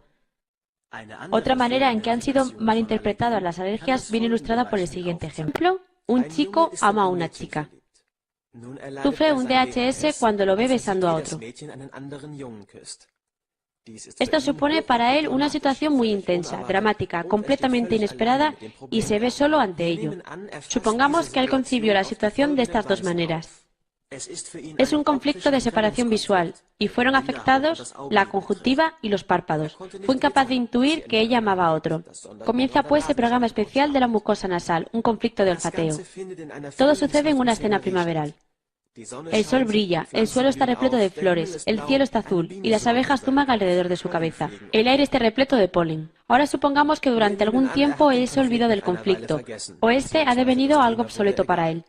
Entonces se experimentará las fases usuales de reparación de los programas especiales. Esto parece como conjuntivitis, enojo hinchado, rinitis. En la siguiente primavera todos sus raíles se presentan de nuevo. El tiempo, el olor, las abejas, el polen... todo le recuerda a su amor frustrado. Entonces resultarán nuevamente necesarios los mismos programas especiales. Por tanto, tendrá de nuevo una inflamación del ojo y la nariz goteando con estornudos. Y podría conservar tales reacciones durante el resto de su vida, asociados a la primavera, a no ser que fuera capaz de desconectar conscientemente aquellas circunstancias de la situación con la chica. Si casualmente él volviera a encontrar a la chica o a su nuevo amante, podría experimentar una recaída consciente, a lo que podría responder con una reacción bastante fuerte. Los raíles inconscientes están simplemente conectados a las circunstancias y funcionan más sutilmente. Esto solo ha sido un ejemplo de entre un número infinito de posibilidades. No hay límite para las situaciones posibles y cada caso es por completo individual. Por tanto, se requiere mucha experiencia con estas correlaciones. No hay libro de texto con las fórmulas que expliquen el origen de cualquier alergia a X. Pero los síntomas nos hablan de qué tipo de conflicto debe haber ocurrido en el DHS principal. La resolución de los raíles puede ser o bien alcanzada resolviendo el conflicto original, cualquiera que haya sido, o dándose cuenta de que son irrelevantes respecto al contenido del conflicto original, haciendo por tanto que el programa especial sea innecesario.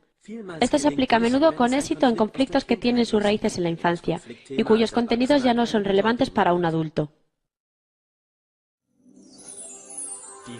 Lateralidad. La causa por la que los síntomas ocurren en el lado derecho o izquierdo del cuerpo se encuentra en si somos zurdos o diestros, pero más bien en el cerebro que con nuestras manos. Para evaluar la lateralidad de forma bastante exacta, el Dr. Hammer propone el test del aplauso. ¿Qué mano está por encima y es dominante cuando aplaudimos?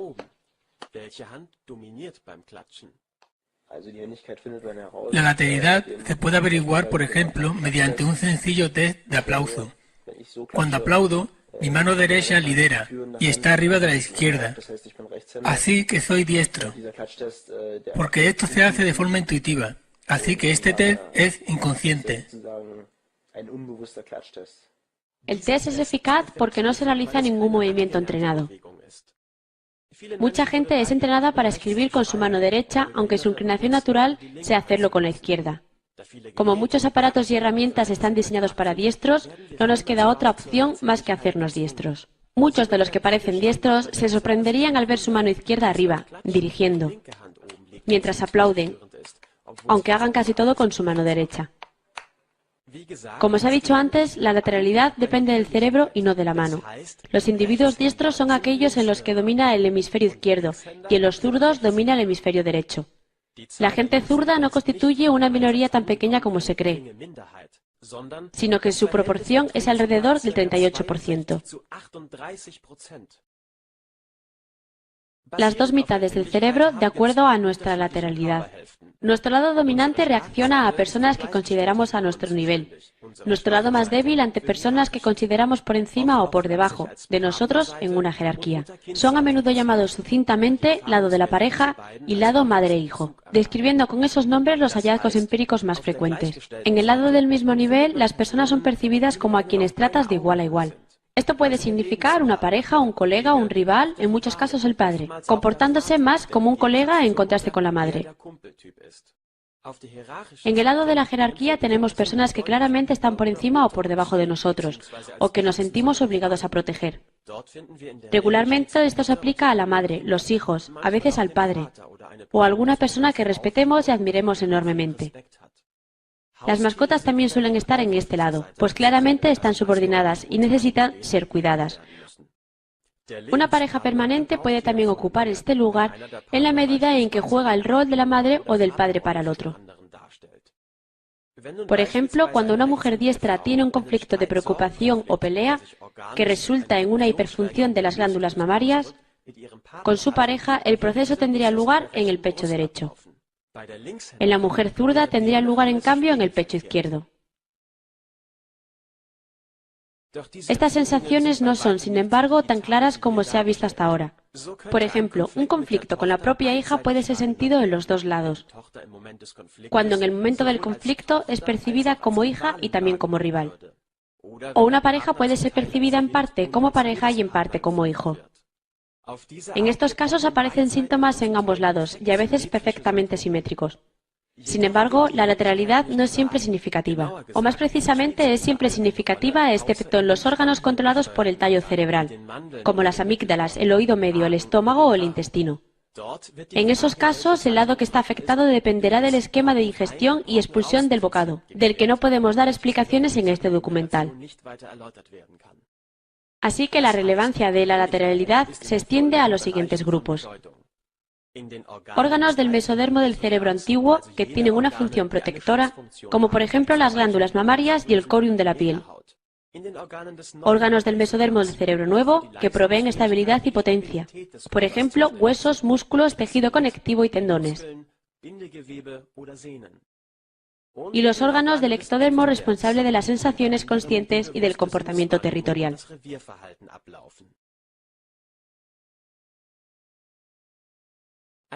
Un jugador de fútbol zurdo que no ha logrado marcar un gol durante semanas y es presionado por todos, tendrá un conflicto de autodevaluación en su rodilla izquierda.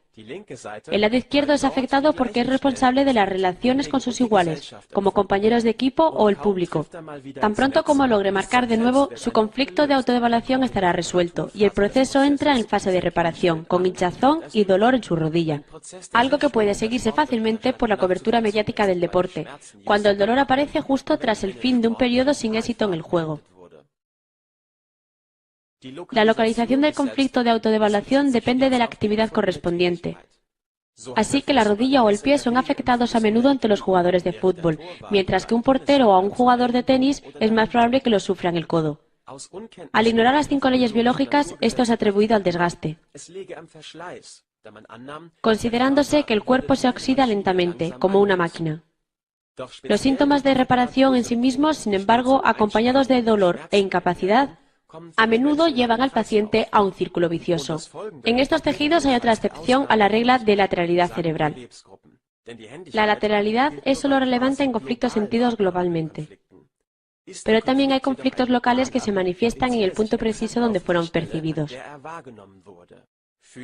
Cuando me siento asqueado por un beso o el contacto de un animal, siento un conflicto relacionado con separación, ataque o suciedad en ese punto exacto. La lateralidad es irrelevante en este caso. Los síntomas, herpes u otros síntomas cutáneos en este ejemplo, aparecen exactamente en el punto afectado. Cuando un jugador de fútbol zurdo ha sufrido un conflicto de autodevaluación en la rodilla izquierda, los síntomas de reparación pueden causar un nuevo conflicto local de autodevaluación. Esto ocurre cuando piensa que su rodilla es disfuncional, que es inválido en esa parte. Así que el programa empieza de nuevo con pérdida celular, y tan pronto como el conflicto se resuelve otra vez, la fase de reparación regresa con proliferación celular y dolor debido a la inflamación. Por eso mucha gente nunca escapa de este círculo vicioso, pues ven en los síntomas de reparación siempre como evidencia de que su cuerpo se está volviendo inválido, disfuncional o incapaz en ese punto. Pero si uno logra superarlo y aceptar el dolor como una parte necesaria del proceso de reparación, sin interpretarlo como una condición inadecuada del cuerpo, es posible escapar a ese círculo vicioso. Pero, ¿qué hay de las epidemias, las enfermedades en masa y el presunto contagio? Cuando un grupo de personas sufren la misma clase de conflicto por recibir las mismas impresiones, se pondrán, tras resolver su conflicto, enfermos de formas similares. ¿Es la enfermedad contagiosa? ¿Te infectaste también?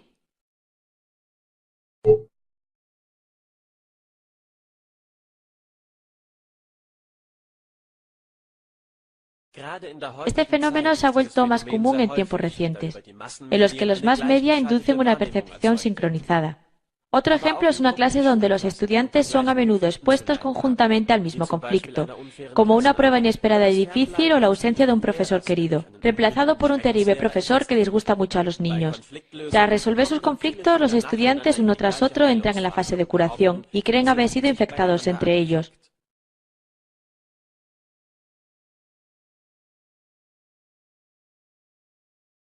En cada caso en que miembros de nuestro hogar han tenido ciertos síntomas al mismo tiempo, todos han sido capaces de rastrear sus síntomas hasta un conflicto específico y su resolución en concordancia exacta con las leyes biológicas. Es un hecho remarcable que los síntomas casi nunca son exactamente los mismos. Así que cuando la gente presuntamente se infecta entre sí, tienen síntomas distintos después de todo. Así que es necesario analizar cada uno de los síntomas de cada persona de acuerdo con la nueva medicina. Hasta ahora siempre he encontrado las relaciones en total concordancia con la nueva medicina y ningún rastro de infección. Muchas epidemias, como la peste por ejemplo, pueden considerarse el resultado de la intoxicación traída por desastrosas condiciones de higiene. especialmente si son combinadas con medicinas que contienen mercurio.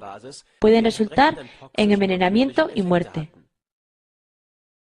Estas condiciones inevitablemente causan muchos más conflictos adicionales, como los del miedo a la muerte, que conllevan los síntomas descritos previamente, o conflictos de mancha, repugnancia, que conducen a la llamada peste bubónica, y otros muchos.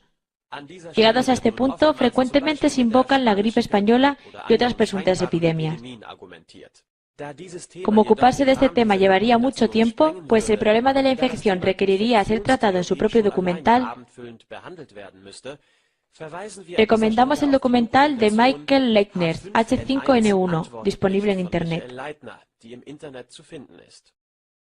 Este tiene una postura escéptica respecto a la teoría de la infección, pero no basada en el conocimiento de las leyes biológicas, sino los conceptos establecidos sobre la enfermedad. Este tema también se trata en varias secciones del sitio web gratuito www.kleinkleinmedia.de en alemán. La vacunación de acuerdo a la nueva medicina. ¿De qué trata la vacunación? Las vacunaciones son, en primer lugar, creación de miedo. Desde el punto de vista de las 5 leyes de la naturaleza, la vacunación no tiene un efecto preventivo o curativo. Primero de todo, supone una intoxicación artificial y conserva el miedo. Supone el apoyo a la antigua creencia de un enemigo, de que la naturaleza me ataca. De acuerdo a la nueva medicina, este es un factor crítico, puesto que esta creencia es una fuerte base para subsiguientes conflictos. Por otro lado, si alguien necesita una pseudo-vacunación para calmarse, eso puede resultar útil. Los contenidos químicos de las vacunas son sencillamente tóxicos. Si la Tierra no es un disco, no necesitamos preocuparnos sobre un precipicio en su borde para prevenir que alguien pueda caer por él. Los programas especiales son biológicamente indispensables y no pueden ser suprimidos por algún tipo de vacunación. ¿Y por qué deberíamos querer hacerlo? Incluso si fuera posible, sería perjudicial hacerlo porque esos programas me ayudan cuando atravieso una situación difícil. Cuida, por supuesto, de no confundir esto con los síntomas de fase de curación que aparecen tras la solución de un conflicto. Con el conocimiento médico, la vacunación solo puede ser calificada de criminal. Porque es imposible. Agentes tóxicos son administrados sin ninguna posibilidad de aportar algún efecto positivo. Un depósito de nervio, músculo o tóxicos para el aparato reproductor es introducido en el cuerpo con la noción de que esto podría proteger contra un ficticio agente infeccioso, provocando una reacción de un ficticio sistema inmunológico. En teoría, hay daños por vacunas que son solo químicos, bioquímicos, o sea, simplemente envenenamiento por la vacunación. Pero creo que necesitamos diferenciar, porque mucha de la discusión antivacunas, de lo que se argumenta sobre daños por vacuna, desconoce y no tiene en cuenta las 5 leyes de la naturaleza. Así que si 1000 personas son vacunadas y solo 2 de ellas presentan síntomas específicos, puede ser que no sean los factores bioquímicos los que causen esos síntomas. Y por supuesto, el proceso de vacunación puede causar un fuerte conflicto biológico en el niño. Imaginemos, es tu propia madre quien en la mayor parte de los casos te lleva al doctor ante un extraño que te está haciendo daño y a veces incluso puedes verte sujetado por tu propia madre, para que ese extraño pueda hacerte daño. Esto no es algo muy bueno para el niño y contiene mucho potencial conflictivo. Y muchas cosas pueden suceder aquí, cosas que afectan al sistema motriz o a la piel, como conflicto de separación o el deseo de salir de esa situación. Desde el conocimiento de la nueva medicina necesitamos observar esto desde cierta distancia. Pero por supuesto, cualquier aplicación de una sustancia química extraña en el interior de nuestro cuerpo supone un pequeño envenenamiento. El que acaban o no apareciendo síntomas depende de la intensidad. No quiero entrar demasiado en el tema, pero todo este capítulo sobre el sistema inmunológico y la vacunación está enteramente basada en suposiciones, no hechos. Y no se puede tener una discusión sin base en hechos. No hay un registro que muestre qué agente causa cada enfermedad. No hay prueba, por ejemplo, de la existencia de virus. Nunca hemos visto el sistema inmune. Lo que llaman sistema inmune son subfamilias de leucocitos, ayudantes y supresores, etc. Pero eso se sostiene en meras suposiciones. Esos no son hechos, no se puede debatir sobre ellos. Mis hijos nunca han sido vacunados. Tienen 17 y 18 años y perfecta salud. Nunca recibieron ninguna vacuna. Desde luego que nunca he tenido miedo. Si hubiera tenido miedo,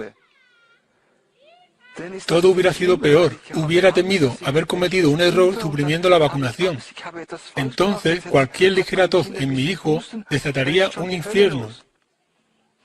Cuando logré escapar de esta superstición y esa hipnosis, de esas supersticiones, entonces pude tomar la decisión sobre la vacunación de modo mucho más relajado. Entonces nadie pudo convencerme de vacunarme. ¿Para qué? Pero esa superstición ha sido propagada por los mass media desde hace décadas e implantada en la gente hasta el tuétano. Y ahora debemos volver a la normalidad, generación tras generación. Tomará su tiempo. Aquellos que llevan a cabo, que promocionan o que producen vacunas no han ofrecido todavía ninguna prueba de la utilidad de las vacunaciones. En lugar de dicha prueba, solo hay estadísticas. Las estadísticas sobre vacunación usualmente se muestran así. La línea roja representa el número de muertes por una enfermedad específica. En este punto se introdujo la vacunación. Aquí es obvio que hay una conexión causal entre la vacunación y el retroceso de la enfermedad. Otro tipo de estadísticas es esta. El tiempo anterior a la introducción de la vacuna sencillamente no se muestra. Así que lo que podía verse en el gráfico anterior aquí es invisible. Y esto es el hecho de que el retroceso de la enfermedad ha comenzado mucho antes de la introducción de la vacuna. En cualquier caso, el método estadístico más interesante es este. Requiere mucha investigación descubrir lo que realmente se esconde tras esta aparentemente exitosa vacunación. Se hizo en el caso de la polio, por ejemplo. El truco consiste en cambiar la definición de la enfermedad o la obligación de comunicarla a las autoridades. De modo que desde el momento de la introducción de la vacuna hay una caracterización totalmente nueva de la enfermedad en cuestión. Síntomas antes asociados a la polio ahora son diagnosticados como esclerosis múltiple o a otras enfermedades y no fueron reportados como casos de polio. Ni entraron, por tanto, más en las estadísticas. Otra forma es suavizar la obligación de reportar la enfermedad, de modo que no aparece más en las estadísticas, o solo como un número cercano a cero. O los médicos simplemente diagnostican alguna otra cosa, porque es imposible que el paciente sufra la enfermedad contra la que está vacunado. Y esta enfermedad contra la que está vacunado desaparece de los registros, solo para permanecer bajo un nuevo nombre. Constantemente instigan nuestro miedo Con los supuestos números de cientos de miles de muertes por gripe. Una mirada más atenta a la fuente de estos números revela que no existen.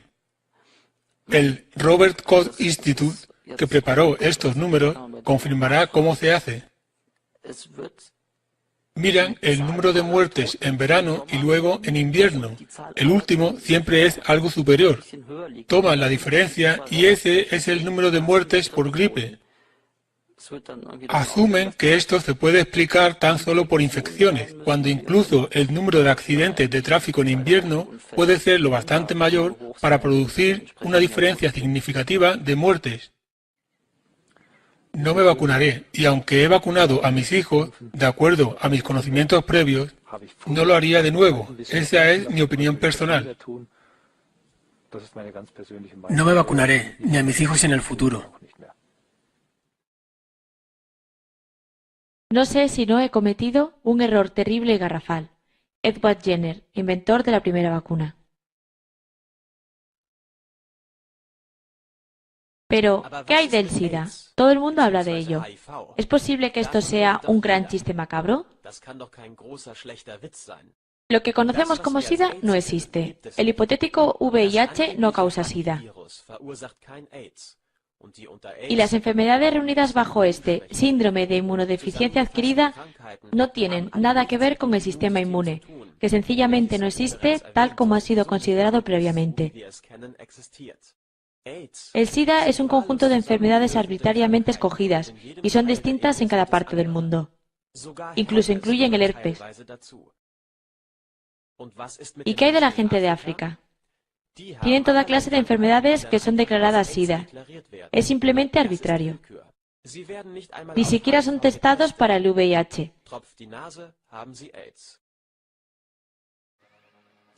Acerca del SIDA hay esperanza. Vamos a tratar sobre ello esta noche. La señora Papagiannidou, periodista, es una expaciente de SIDA y habla abiertamente. Hablará de Zulusha y les ofrecerá lo que les decía antes, esperanza. En cualquier caso, tuve auténtico SIDA durante 12 años. Sufrí todo tipo de enfermedades. Regresé al mundo exterior y ahora estoy perfectamente sana sin la ayuda de médicos ni de medicamentos. Señoras y señores, aquí está el marido de la señora Papagiannidou, 3 años casado. Ciertamente sabe que había un problema. ¿Cómo se enfrentó a ello? Preguntémoselo. He estado estudiando este asunto desde 1984 y sé que ser seropositivo no significa que estés enfermo o que haya un virus. Así que sabía que ella no tenía nada. Giles me mostró el otro lado del SIDA en 2006. Fue tal shock para mí aprender que existía otro punto de vista sobre el SIDA después de todo lo que había sufrido durante esos duros años. Giles me mostró que el test que me habían realizado no detecta el virus VIH porque ese virus nunca ha sido encontrado en ningún lado.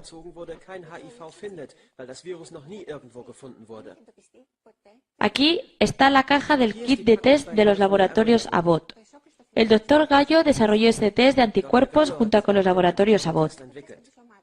Este test, lo mismo que otros usados con este propósito, advierte en su etiquetado que nunca se nos muestra. A día de hoy, no hay ningún estándar reconocido para establecer la presencia o ausencia de anticuerpos VIH-1 en sangre humana. Está escrito por los fabricantes. Este apartado nunca se muestra a nadie. Cuando solicitas a los médicos que te lo muestren, te dicen que está prohibido por el gobierno.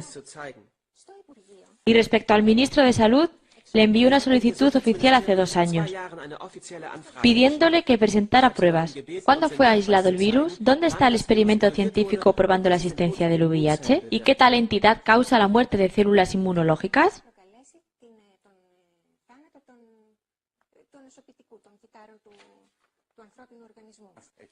Lo importante es, ¿está diciendo?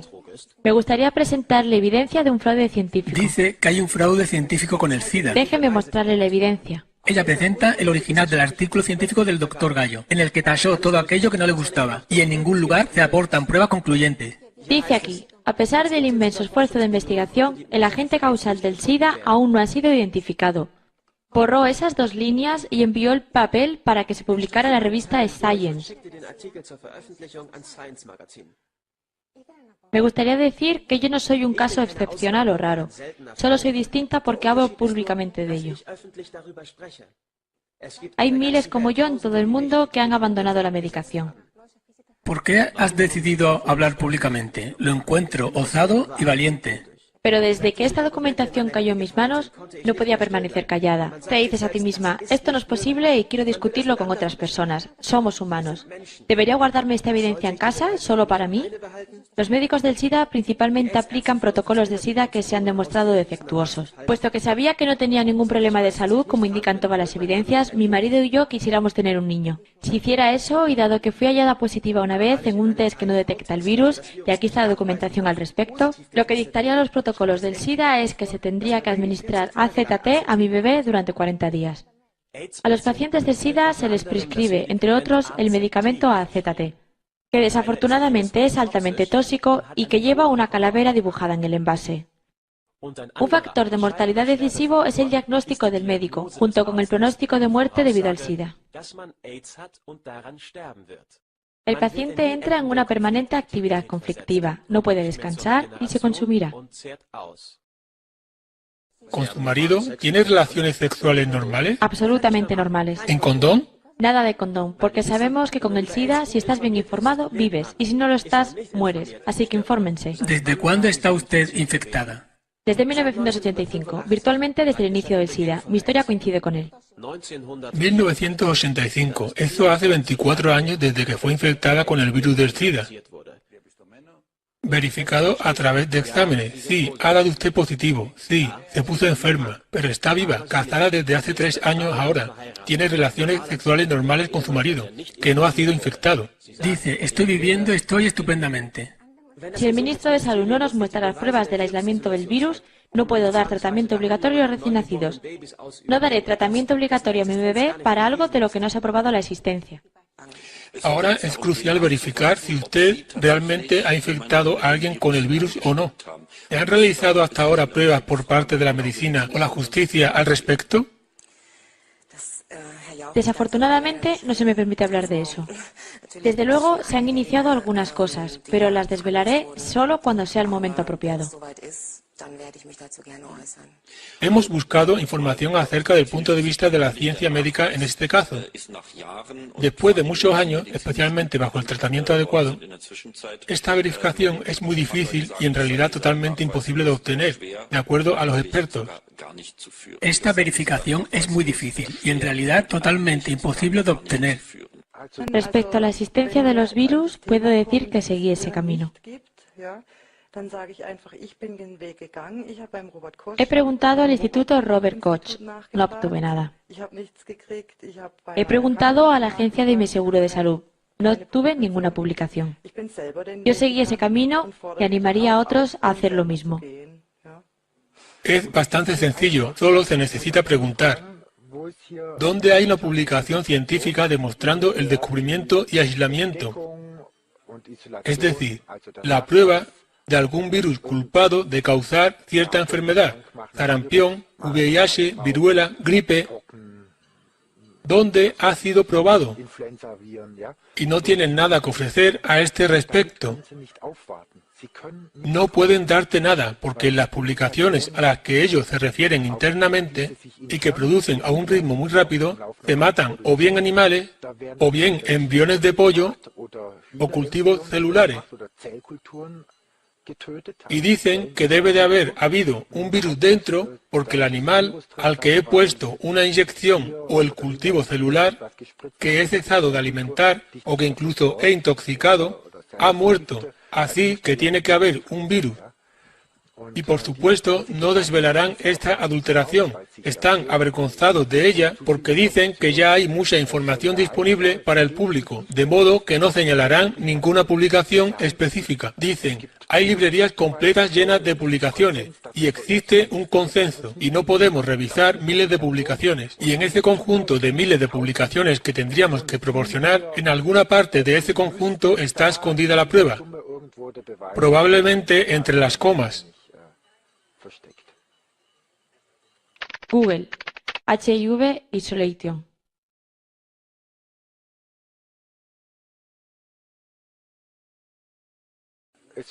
¿Qué se puede ver en esta fotografía que se han mostrado y continúan circulando por Internet? Y esta es una sección transversal de la célula, cualquiera puede reconocer que no muestra más que elementos celulares. Otra forma de presentar estas partículas como virus es creando una emulsión ordinaria de proteínas, grasa y agua en donde se desarrollan pequeñas partículas, como en el jabón, que tienen que ser fijadas químicamente o incluso congeladas para poder ser fotografiadas. Pero incluso en este caso puede verse que son distintos tamaños y que falta cualquier tipo de análisis bioquímico. Esto es lógico, aislar estas partículas y hacer un análisis bioquímico de su composición, esto simplemente no se ha hecho. Y no es solicitado, simplemente te dan una fotografía aislada como prueba de algo. Y esto ya es un intento de fraude. Esta es una clara evidencia de fraude. Ante la demanda de una publicación científica, te muestran una fotografía aislada. Es una auténtica desfachatez presentar una fotografía aislada sin ninguna explicación de cómo se ha obtenido y de qué se ha hecho ahí. Presentar esto como prueba de algo, tanto más después de que se hayan pedido publicaciones científicas, esto es un intento común de engaño. Y respecto a esa breve secuencia de vídeo de la que se afirma que muestra el nacimiento del VIH, es sencillamente descarado. Leyendo las publicaciones originales, te das cuenta de qué descarados y desvergonzados mentirosos son. Quien no ha comprendido el sistema por sí mismo está aún atado por los medicamentos y vacunas. Pero cuando no quede nadie más para seguir el juego, implosionará por sí mismo. Por favor, no nos crea, verifíquelo, dependa solo de sí mismo. Si empieza a buscar en Internet sobre la credibilidad de todo esto, entonces no lo ha entendido.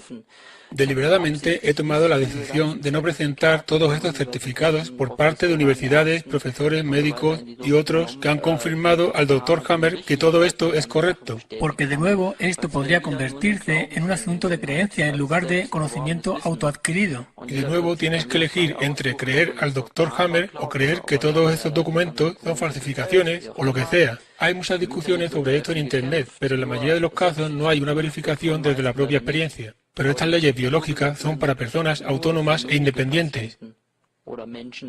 No se trata de enfermedades, para empezar. Todos y cada uno de los episodios de la vida pueden ahora ser vistos desde una nueva perspectiva.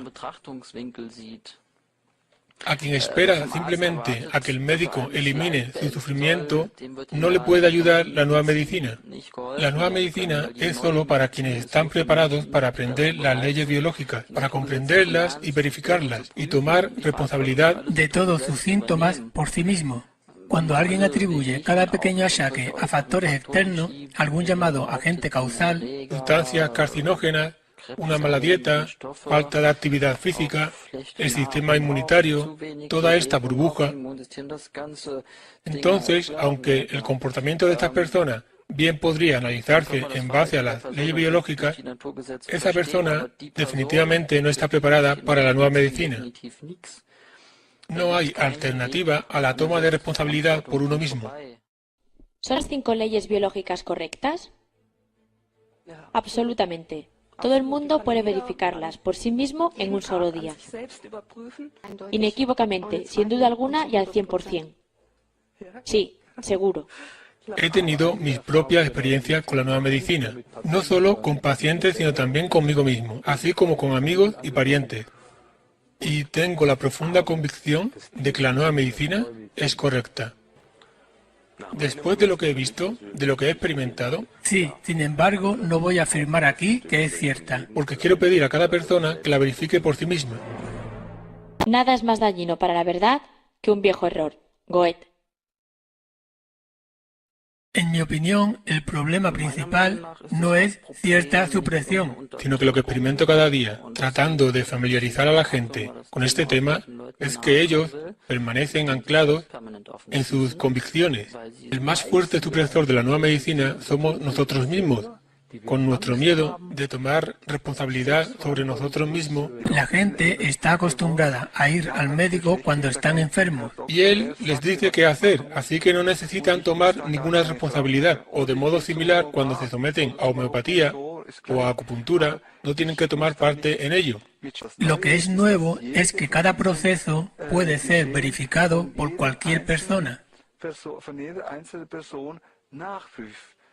Recomiendo encarecidamente a todo el mundo familiarizarse con la nueva medicina mientras está sano. Para cuando eventualmente se dé un problema o un gran conflicto,